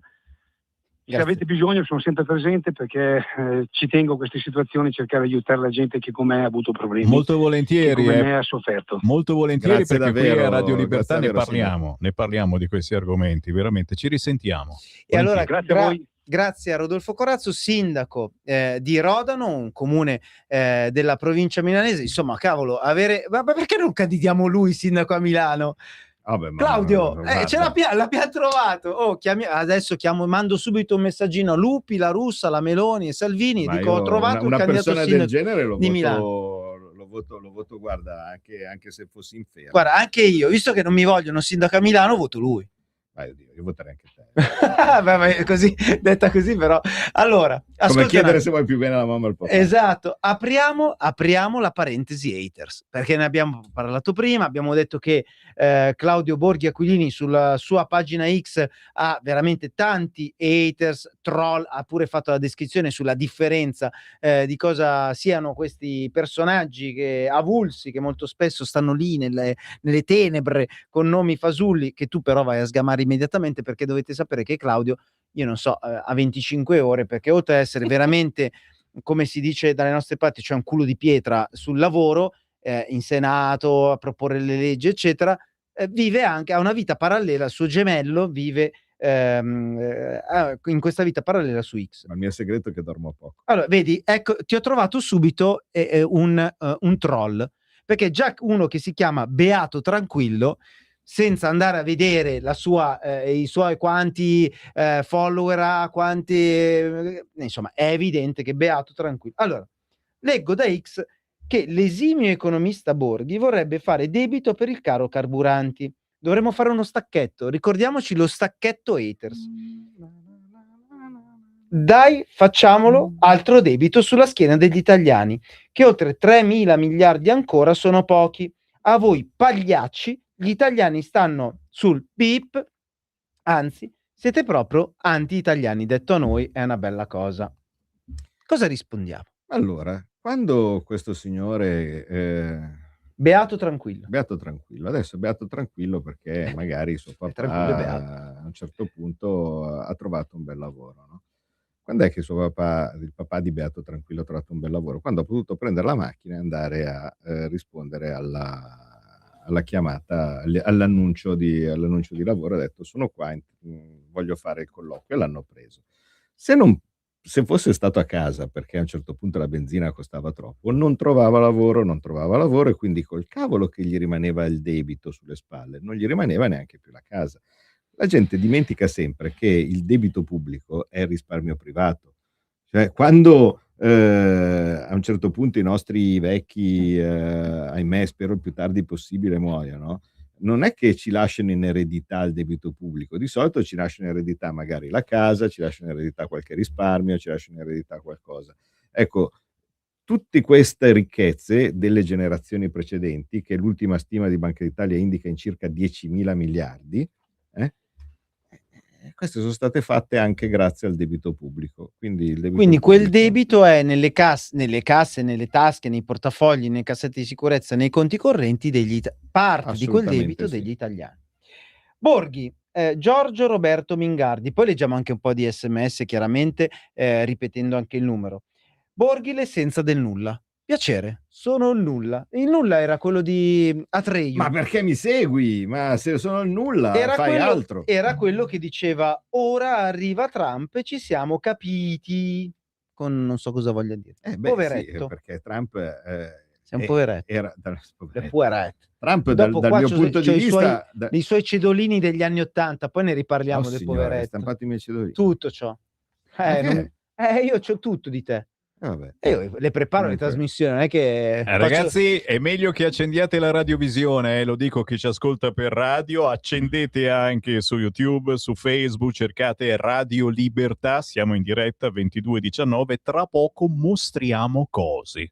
Oddio mio. Vabbè, comunque Trump era un'opportunità, e penso ancora che lo sia, per cambiare uno status quo che non mi piaceva. Ma però è ovvio che bisogna anche saperlo trattare. Insomma, fino adesso siamo riusciti un po' più a farlo incazzare che a Ma farlo senti, cosa ne pensi di questi che la geopolitica, cioè la politica internazionale, la valutano come la bandiera? Cioè, io tifo l'Inter, mia figlia si chiama Ambrosiana, figurati te quanto tifiamo l'Inter in casa, e non ci può essere altra fede che nella squadra calcistica, quindi di certo non si cambia mai la fede calcistica, la mamma e la religione, almeno a casa mia. Detto questo, cosa ne pensi di quelli che sulla geopolitica dicono: ah, quella volta hai parlato bene di Trump e quindi sei trampiano, quell'altra volta hai parlato bene di Ahmadinejad quando c'era e allora sei filo iraniano. Cioè, ci sarà un grigio nella geopolitica tra il bianco e il nero o no? Ma certo che c'è il grigio, uno deve sempre tenere presente cos'è il... Chi ti ho tirato fuori? Ahmadinejad. Esiste ancora, peraltro. Certo. Era uno di quelli che si diceva che potesse prendere il posto di Khamenei. Ma vedi, il punto è questo, che uno nella politica estera, nella geopolitica, dovrebbe pensare all'interesse del proprio paese. L'interesse del proprio paese non può dipendere dai cambiamenti d'umore di qualcun altro, per importante che sia. Uno dovrebbe sempre valutare cos'è in tutte le situazioni l'interesse migliore del proprio paese. Per cui se Trump fa delle cose che non sono nel nostro interesse, tu devi valutare quanto è utile dirgli Trump sciocco, domani il Corriere o cose di questo tipo, Claudio cercare Borghi di fargli cambiare Trump. idea, ecco. Contro Trump, Borghi contro Trump. Ma proprio no, cioè dal mio punto di vista bisogna sì sempre cercare di fargli non cambiare è idea. Né sì né no, corretto? Ma io guarda, come tutte le cose, io mi fido di nessuno, forse di te, guarda. Poi per il resto altrimenti mi fido. Ha detto forse. Forse c'è qualcuno di cui certamente si fida, perché descriviamo anche la vita di Claudio Borghi. Diciamo però che Trump, se fa quello che lui ha promesso nel suo documento di strategia nazionale, che è quella di disgregare l'Unione Europea perché dice che fa più danni che altro, gli vorrò sempre bene. E allora guardiamo di chi si fida Borghi o dall'altra parte chi ha la massima fiducia in Borghi, perché dovete sapere che Borghi ha un cane che io ho conosciuto, peraltro anche i miei figli lo hanno conosciuto, il cui nome è Thor, quindi chiaramente morsicato? No, assolutamente. Fa paura, lo mostriamo, Natalia. Per fortuna no. E dobbiamo far vedere, adesso lo descriveremo in radio, lo farà il nostro Sammy. Thor sarà un cane feroce, sarà un mamma cane mia, il cane fa imponente, paura. Il dio del tuono. Un cane col martello. Lo mostriamo. Senza la falce però. Vediamolo, eccolo. Oddio. Stupendo, un barboncino, che Cos'è? razza, come si Mica chiama? Toy? Se l'è. Nano. È pure Nano. È vero, è vero. Nano, guarda che sei, No, guarda che carino, guarda dai. che sei, in questo caso sei cagnofobo, perché ma io non puoi dare del nano senza, cioè... No, è proprio il tipo di razza, cioè Toy è ancora più piccolo, questa è una via di mezzo. Ok, sì, Però guarda come si fanno un po' gli ma descriviamolo, è un cagnolino, perché ci ascoltano anche per radio. Barboncino vulgaris, marroncino, di colore rossiccio, che tosi ogni quanto tempo? Che ogni 2 mesi. Insomma, ogni 2 mesi deve essere tosato. Avevamo presentato anche degli altri cani, ma vabbè, gli altri cani lasciamoli perdere. Però vedi cos'è, cioè io non lo volevo avere. I nostri ascoltatori non lo vedono. È un cagnolino che è un barboncino. È un barboncino. Però io non volevo avere il cane, perché io già mi immaginavo, no? Cane uguale, tutti lo vogliono, ma poi alla fine mi arriva sulle corna a me. Devo portarlo in giro all'alba, sotto la pioggia, sotto la grandine, il cambiamento climatico. Come funziona? No? Chi lo porta in giro? No, fa tutto da solo, ancora un po', guarda, se potesse tirare la corda dell'acqua. Alla mattina ti svegli e c'è il cappuccio pronto. Tipo, sì, ma guarda, veramente, poi non perde pelo, una roba, guarda, consiglio a tutti di prendersi un barboncino. Questa allora, ci rimane veramente un qualcosa di vero. L'unica cosa che devo avvisare futuri proprietari di barboncini è che si arrabbia tantissimo con i cani della televisione, dato che è pieno, vai sul Segugio, vai coso, Monge, cioè cani da tutte le parti, ogni pubblicità non si sa perché c'è un cane e lui è costantemente incazzato contro la televisione. Ma scienziati, esiste già la semi-infermità mentale, e questo è Pietro Prato, già anche questo nome andrebbe verificato un pochino, e però magari è vero. E in questo caso non si poteva applicare perché il tipo era lucidissimo e il giudice ha applicato scrupolosamente, come deve sempre fare, la vostra legge andata in vigore 3 anni fa. Sì, perché anche questo è stato un tema. Sì. Ruggero è vittima, tra virgolette, della legge di Salvini. Questa fatta da voi, 1, siete stati stupidi a legiferare, 2, fatene un'altra così non potete più prendercela con sto cavolo, con i giudici incapaci e inesistenti. Questa è senza filtri né censura, un po' come la vecchia. Scusa, figurati, salutiamo anche questo ulteriore eter. Tranquillizziamo Mattia che fa finta, si era travestito da eter ma non aveva capito. Scusa. Un disastro. Morelli, chi ha qualcosa da ridire sul provvedimento sul carburante è un troll. Che schifo.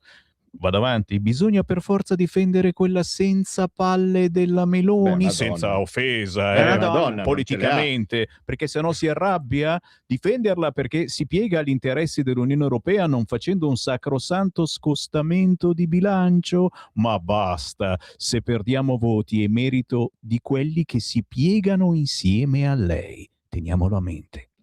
Allora dunque Mattia che in ogni caso tiene alta la bandiera nostra nel Veneto profondo, non ha capito che ovviamente non si riferiva a chi diciamo, poi forse l'ha capito, a chi criticava i provvedimenti sul carburante. Quello può tranquillamente farlo, ma insomma abbiamo anche spiegato come li faremo più, fosse per noi li faremmo anche più profondi, e vedremo di farli più profondi quando si riprenderà in mano dopo il 6, che tanto è domani, la questione. Era giusto per avere un pochettino più di tempo. Dall'altra parte invece, per quello che riguarda la semi-infermità mentale, ma che diamine dici, amico troll o amico eter? Non è questione di semi-infermità mentale, è questione di grave turbamento. Che è diverso, che è lievemente differente, cioè tipo semi-infermità o addirittura infermità mentale. Per averla devi essere quantomeno un terrorista islamico, perché avrete notato che anche quello di oggi in Francia la prima cosa che è uscita attacco al coltello di un pazzo. Certo, com'è sta cosa? Spiegamelo un po'. Perché se uno dimostra che è pazzo, allora non ha le pene. Ma scusa, normali. Non ha bisogno neanche di dimostrarlo, perché già quando esce la notizia già viene definito pazzo, quindi non lo deve dimostrare, lo è de facto. Cominciamo già subito a identificarlo, perché di solito è un uomo, no? Quindi è un uomo, un 21enne o un giovane di questo tipo. Allora, quando questo uomo, perché significa che arriva da Uomolandia, e Uomolandia sono tutti gli altri paesi al di fuori dell'Italia, no? Quindi se un reato per i giornalisti italiani e mi dicono che sono obbligati a farlo, oltretutto. Questo me l'ha detto Sallusti, che Spiegami. di querele secondo me deve essere Dimmi, di cosa esperto. siamo obbligati a fare? Sallusti dice che i giornalisti sono obbligati a non mettere nei titoli la nazionalità di chi compie dei reati. Allora, ti dico di più. Il CSM nei giorni scorsi ha approvato una delibera per la quale i giudici, quando ci sono degli indagati, non devono più dimostrare, segnalare la nazionalità dell'indagato. Te lo trovo. Andiamo bene. Mentre invece in Svizzera hanno fatto esattamente il contrario. Io essendo che sono comasco e quindi confinante con la Svizzera, punto di più sta cosa che è comasco, senese, milanese, mica capì che stile metà Borghi e Aquilini. Borghi è milanese e Aquilini è di Calateurio. Calateurio confina con la Svizzera, sono un po' strolico. No, è un nomade significa milanese. No, antico, la strolica, la strega in teoria. Okay. Comunque no. Il punto però è abbastanza semplice, cioè in realtà non c'è nessuna semi-infermità né uomolandia né niente. In realtà stiamo parlando di persone che sono semplicemente sconvolte. Quindi non è che sono pazzo perché sparo a qualcuno che mi sta aggredendo, sono probabilmente come il nostro amico sindaco prima, sono uno che ragiona perfettamente, che ha paura per la propria famiglia e che quindi è la persona più normale del mondo. Cioè sarei pazzo se non avessi paura di quelli che mi aggrediscono e che quindi subirei e basta. Invece no, è istinto. Questo istinto non è pazzia. Senti, a proposito dei messaggi che stanno arrivando anche in questi giorni su Radio Libertà, lo sapete, io conduco la rassegna stampa dalle 7:30, siamo in diretta e faccio una rassegna stampa molto particolare perché leggo i vostri messaggi tra una notizia e l'altra. I nostri ascoltatori hanno ricordato la morte di Monica, investita da El Cudri a Modena. Insabbiato completamente questo fatto, completamente dimenticato. E ci chiedono perché non abbiamo fatto o non facciamo una manifestazione per ricordare Monica e per ricordare questo fatto che ancora, Alessandro, non si capisce, è terrorismo, non è terrorismo, è stato completamente insabbiato, dimenticato, meglio non parlarne? Cosa sta succedendo? Gli ascoltatori ci dicono sono tra di noi, sono intorno a noi, vivono con noi, magari ci fanno anche la pizza, che è pure buona, ma a un certo punto scatta qualche cosa? È sempre pazzia, punto di domanda? Guarda, secondo me no, non è sempre pazzia.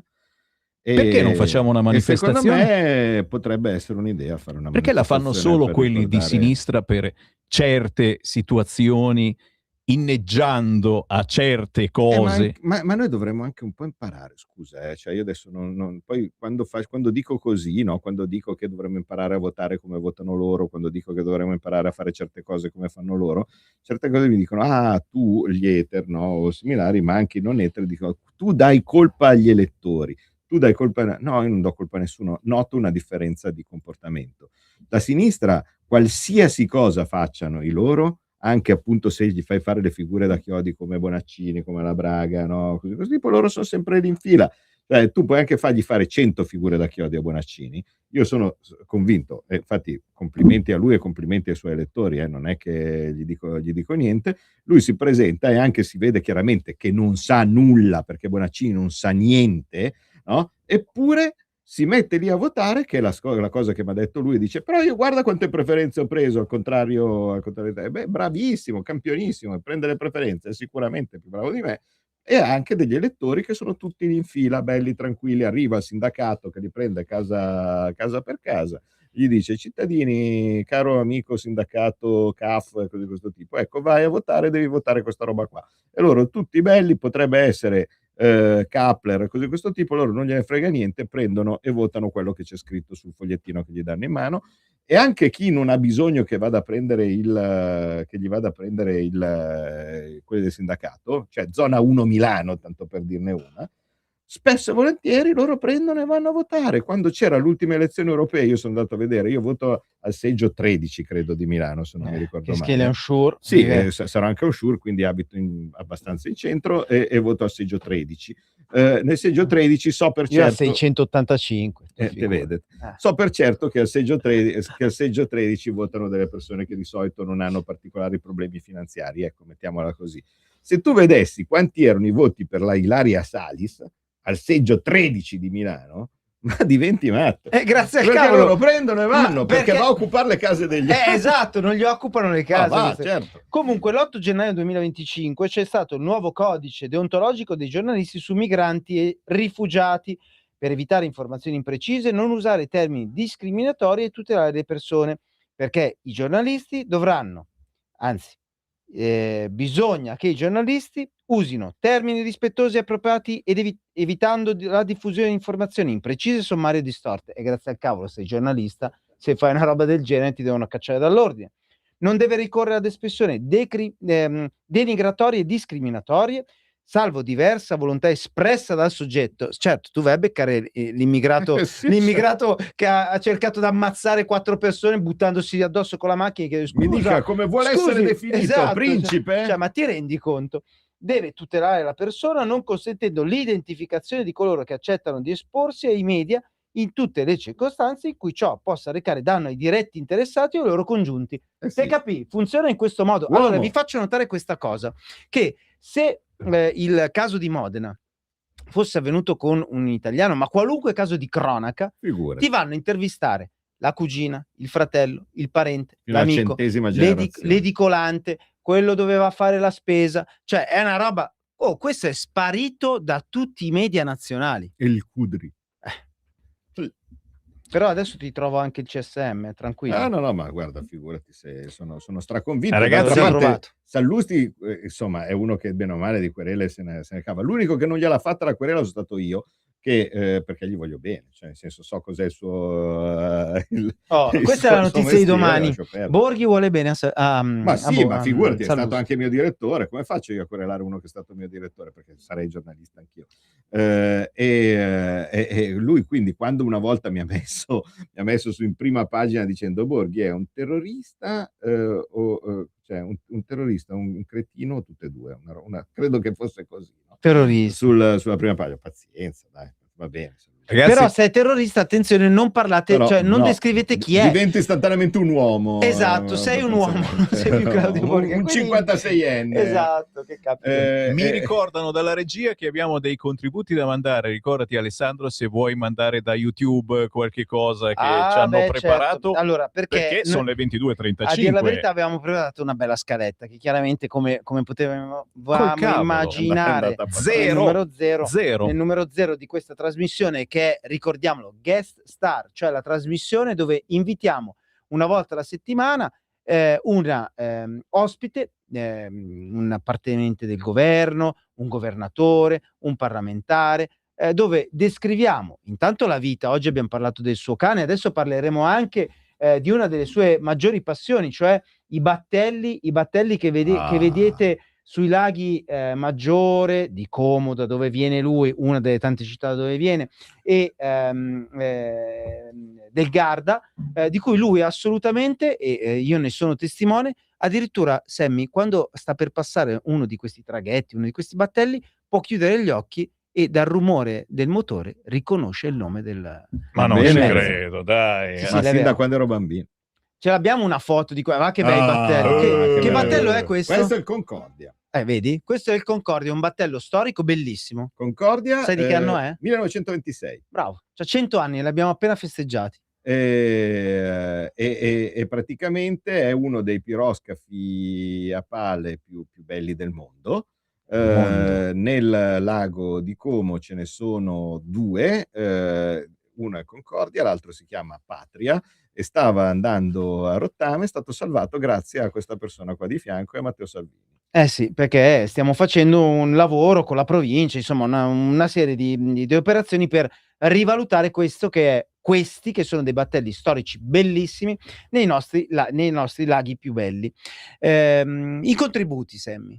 I contributi, e non c'è che l'imbarazzo della scelta. Poi ne abbiamo tanti. Abbiamo qualcosa... Allora, noi potremmo per esempio parlare di un tema di cui l'abbiamo sfiorato, cioè quello dei salari, perché ultimamente c'è sempre questo dibattito per cui cresce l'inflazione, questo governo ha lavorato sui salari, ricordiamo il tema chiaramente del cuneo fiscale, e poi magari ce lo descrivi in 8 parole. Il tema del contributo per le famiglie, per diciamo la fascia media della nostra società, il contributo attraverso la flat tax dei professionisti e delle partite IVA, ma c'è chi ha con totale serenità, dopo anni e anni di polemiche nelle quali tu, il professor Bagnai, persone che hanno sempre descritto qual era una determinata situazione, venivate descritti come dei sostanziali trogloditi, delle persone false, tendenziose, che raccontavano una verità fasulla e che invece in totale serenità, come dicevo, ha descritto quello che è successo negli anni scorsi, dandovi ragione, ma sostanzialmente... Secondo me è uno che sputa fuoco.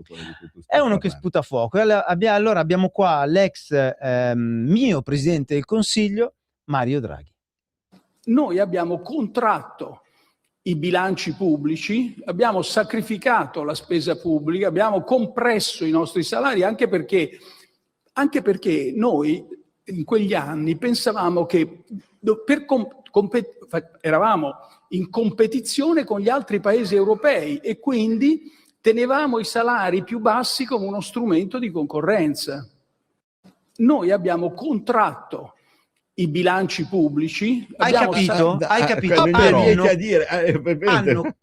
Noi, cioè tu l'hai fatto. Avete contratto i bilanci pubblici. Perché non pensava... no, dai, no, siamo seri, per favore. Ma ero lì in quella sala quando lui diceva questa cosa. Sì, perché non hai fatto niente. Ma no, rispondeva a una domanda che gli ho fatto io e Bagnai. E cosa rispondeva? Rispondeva quando...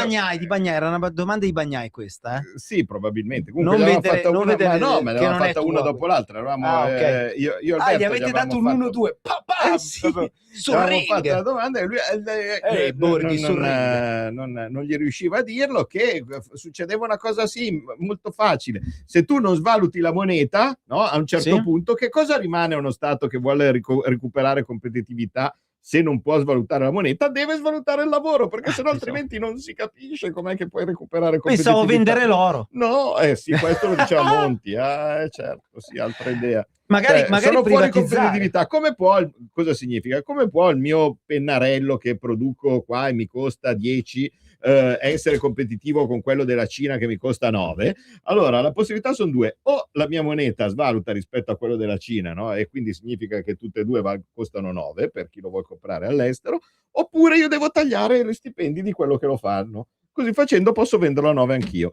Quindi, dato che noi non possiamo più svalutare la moneta rispetto alla Germania, rispetto agli altri concorrenti, che cosa si sarà scelto di fare? Noi pensavamo che eravamo in competizione con gli altri paesi europei, guarda caso, quello che abbiamo sempre detto. E infatti il risultato è che i nostri salari non crescono più da 25 anni. Quindi, in poche parole, dopo che voi lo avete detto, io ti ho conosciuto nel 2011, adesso diremo come.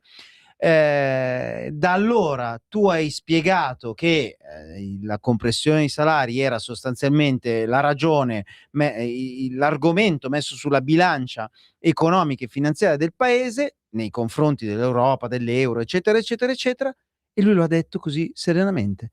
Tranquillo. E voi non avete fatto nulla. Mi alzavo in piedi in Senato e lo aggredivo. No, aggredirlo no, assolutamente, però insomma un bonzo tibetano. Ma poi non sapevo, ma capito, non potevo neanche, cioè stava proprio confessando, anzi io in quel momento ero lasciati inebetiti.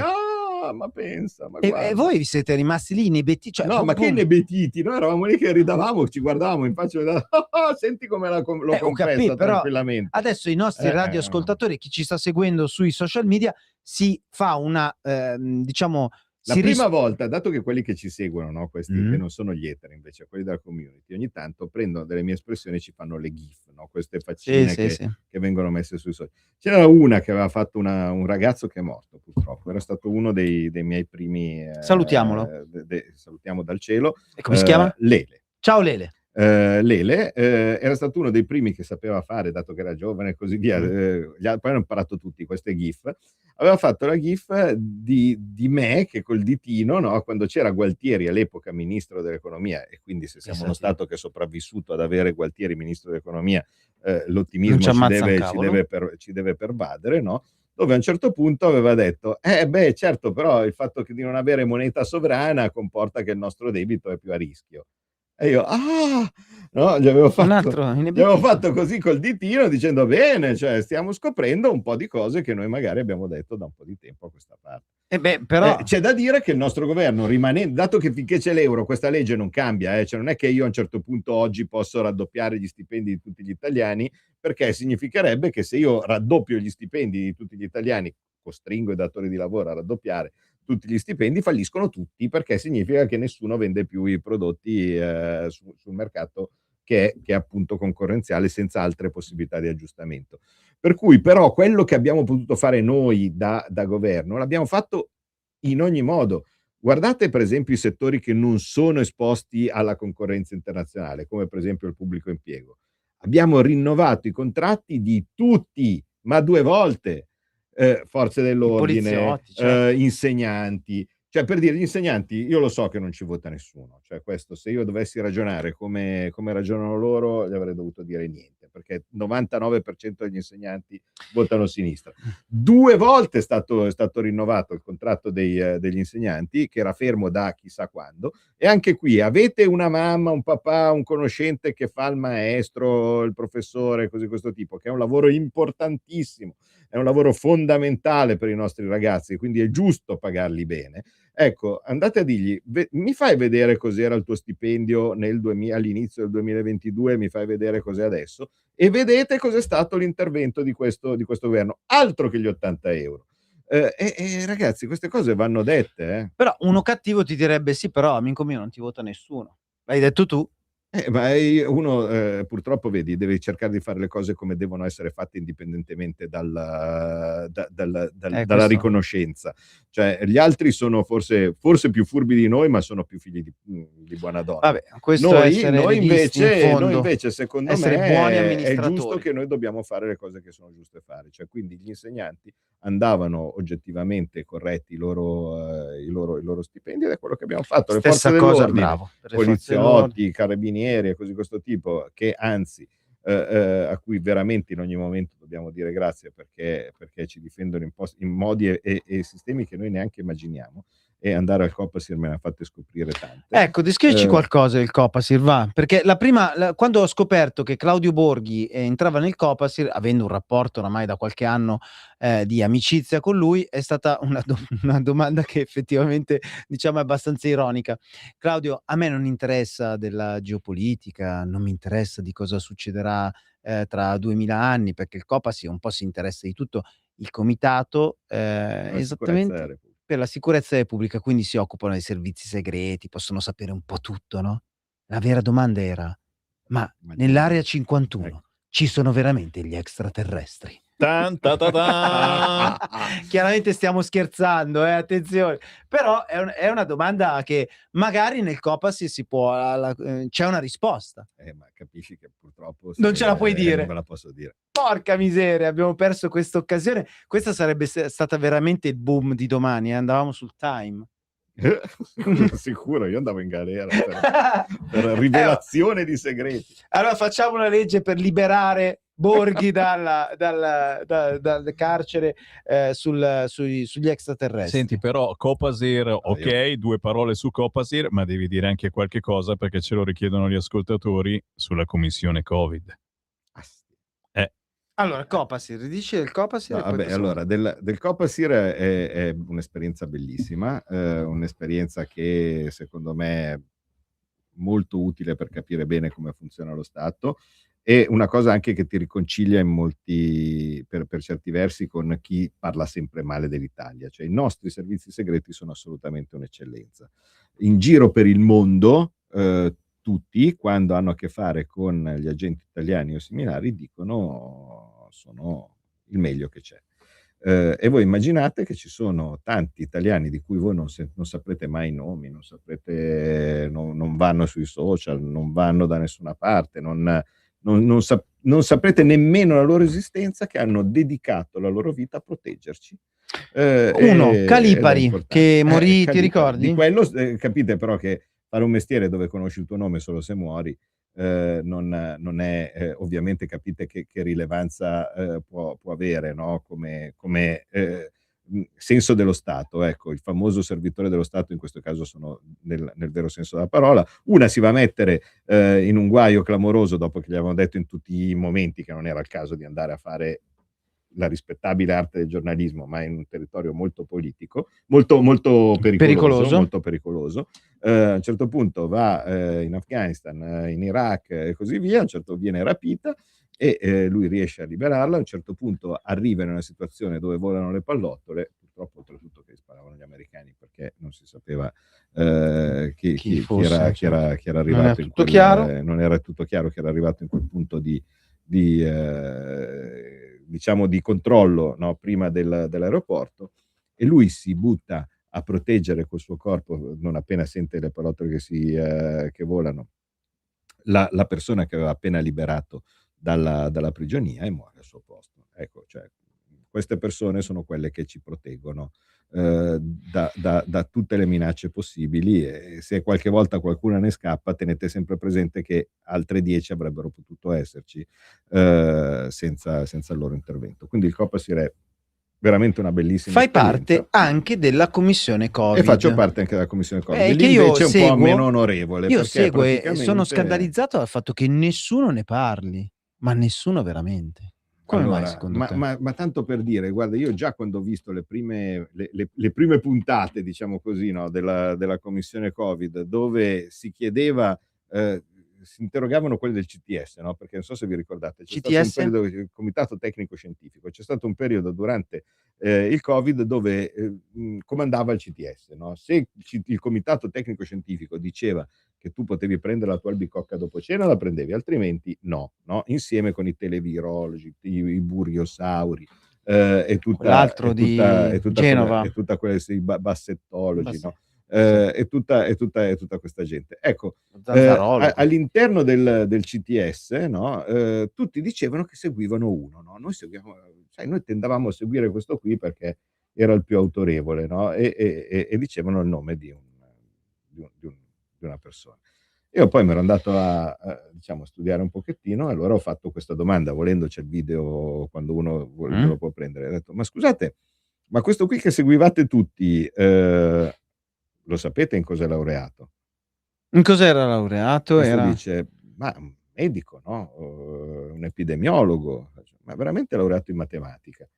Pensavo fosse un cuoco. No, era laureato in matematica, ma molto bravo anche nel suo mestiere, però era laureato in matematica. Questo serve perché uno degli argomenti degli hater e dei troll è che quando io parlo di dati, no? E i dati un po' li so leggere, perché nella mia mestiere precedente, quello di quando lavoravo in banca e in borsa, uno dei mestieri, la possibilità di fare bene quel mestiere era leggere i dati. Non posso perché non sono medico. Viceversa, abbiamo tutto questo bellissimo comitato tecnico scientifico che, guarda caso, andava dietro a uno che era un matematico, no? E nessuno sapeva però neanche che cosa fosse, pensavano che fosse un medico. Voi capite, ma questo è solo l'inizio. Poi sono andati a trovare le mascherine che non erano una norma, ma diventavano una norma a seconda se eri simpatico o meno. Abbiamo trovato della gente che quindi c'è stato, riceveva gente nello studio del partner di Conte, cose di questo tipo, e chiedevano le tangenti. Poi lui non c'entrerà assolutamente niente. No, attento. Chiedevano le tangenti, cosa significa? Cioè c'è qualcuno che ha chiesto le tangenti in andavano lì e dice tu per fare la fornitura delle tue mascherine, no? E così di questo tipo dovresti pagare questo, fare quest'altro. Quindi non erano tangenti, erano forme di consulenza, cose diciamo... dovresti non è pagare che questa bellissima consulenza. non è che ti chiedevano la bustarella come la leggenda, esatto, no, ti chiedevano la consulenza, per cui di fatto poi si praticava questo malcostume. Poi questi che lo facevano in uno studio di amico di vicino a contro, io ho sempre gli amici di vicino, io rispondo di quello che faccio io, i miei amici, quelli vicini a me, per me possono dire quello che vogliono. Però insomma è abbastanza curioso che quando c'è qualcuno della destra che è implicato di qualcosa, tutti i suoi amici, allora l'ha fatto il tuo amico, ma tu non potevi non sapere, no? Certo. Di solito funziona sempre. Figurati che abbiamo Ranucci che andava a pranzo con un massone, uno che ne ha fatte di cotte e di crude, eppure il record dell'Eurosinistra però secondo me è Sanchez, cioè Sanchez, il premier spagnolo, gli hanno arrestato la moglie, il fratello e il braccio destro. Ma lui non sapeva niente. Come su Mauro. Anche su Mauro non sapeva niente. Tutta gente che non sapeva niente.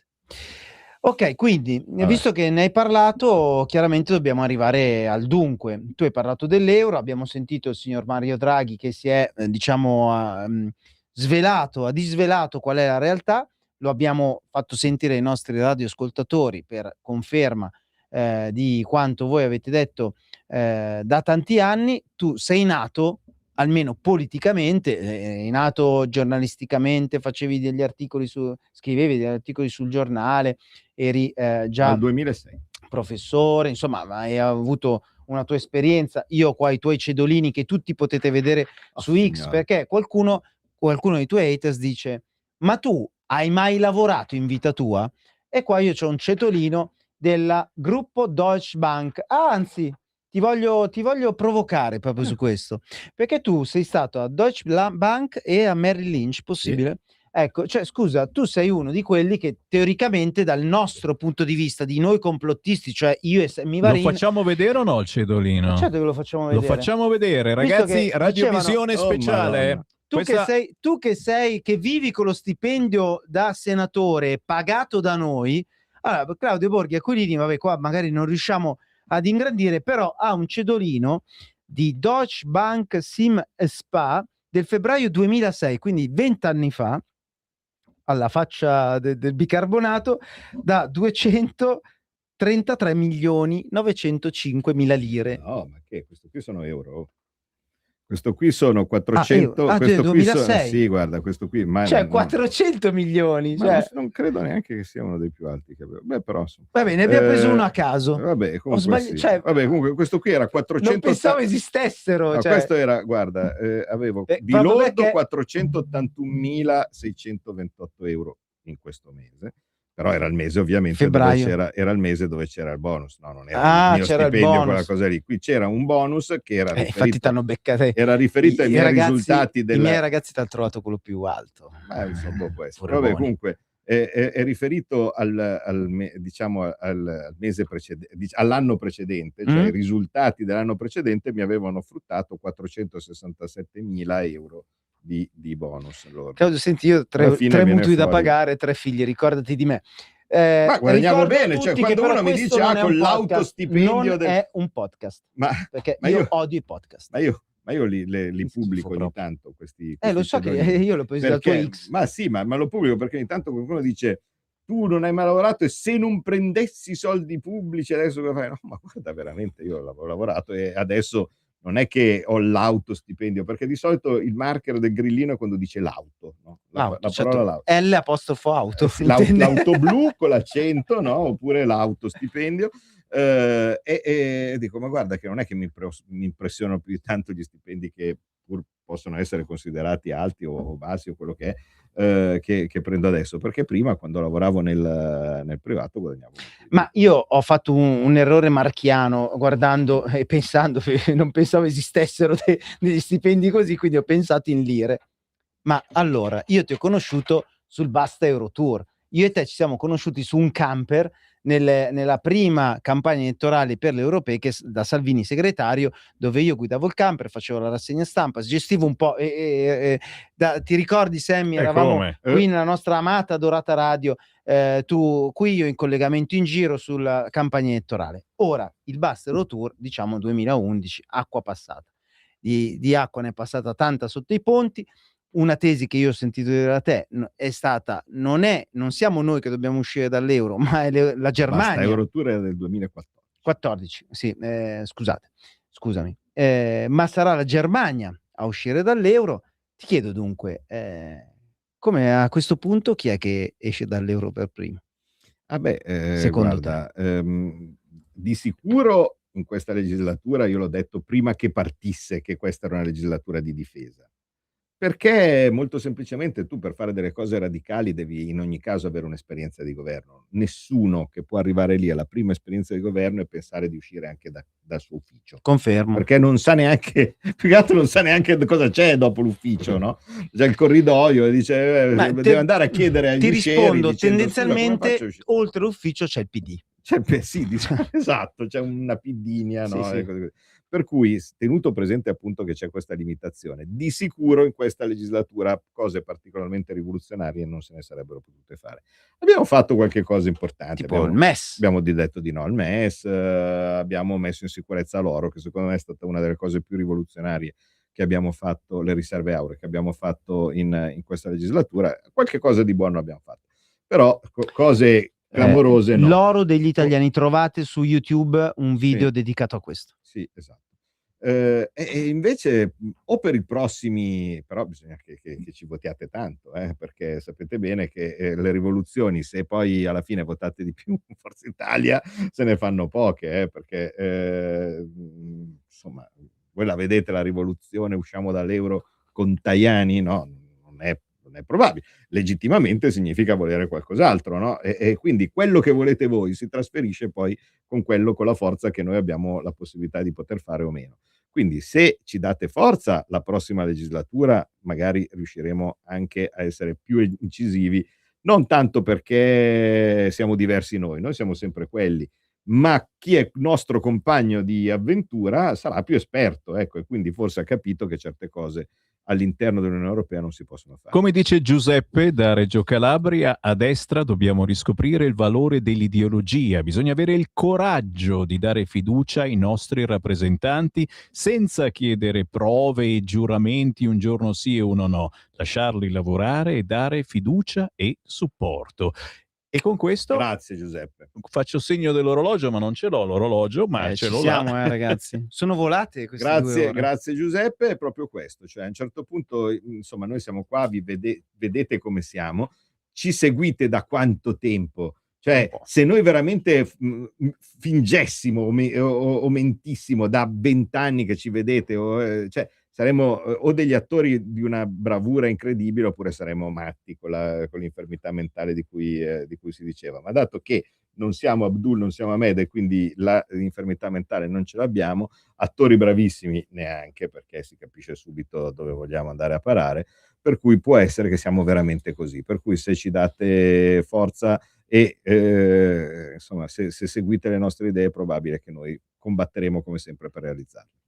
Allora Sammy, noi ci diamo un appuntamento per gli inizi di settembre, cosa dici? Dai, molto volentieri, sempre su questo social che state sbirciando o su Radio Libertà in tutta Italia, sulla banda DAB della vostra radio, ma anche sui social, per un'altra puntata minimo di questo format così particolare che sta piacendo moltissimo. Io non vi ho letto tutti i messaggi, ne sono arrivati centinaia. Dobbiamo leggere di più. Sono tutti contenti di Saluto noi. Alessia. Qualcuno dice dovremmo dare ancora di più, daremo certamente di più alla puntata 0. Se facciamo casino adesso poi ci tagliano subito, capito? A settembre ci risentiamo. Diamo appuntamento a settembre. Allora però ci sarà un'altra guest star, quindi che devo fare? Sarò anch'io fra il pubblico. Secondo me vuole condurre. Chi proponi? No, sarò fra il pubblico e farò le domande. Proponi una guest star per i primi di settembre. Una guest star per i primi di settembre, mi piacerebbe, scusa, avete cominciato con me, noi siamo sempre stati considerati una coppia, invitate Bagnai. Va bene, ci proveremo. Alessandro Morelli, Claudio Borghi Aquilini, Sammy Varin. Grazie a tutti i registi, grazie a tutti i tecnici, Natalia e a tutti coloro che hanno lavorato in redazione per il sito radiolibertà.net. Alla prossima. Ciao a tutti. Ciao.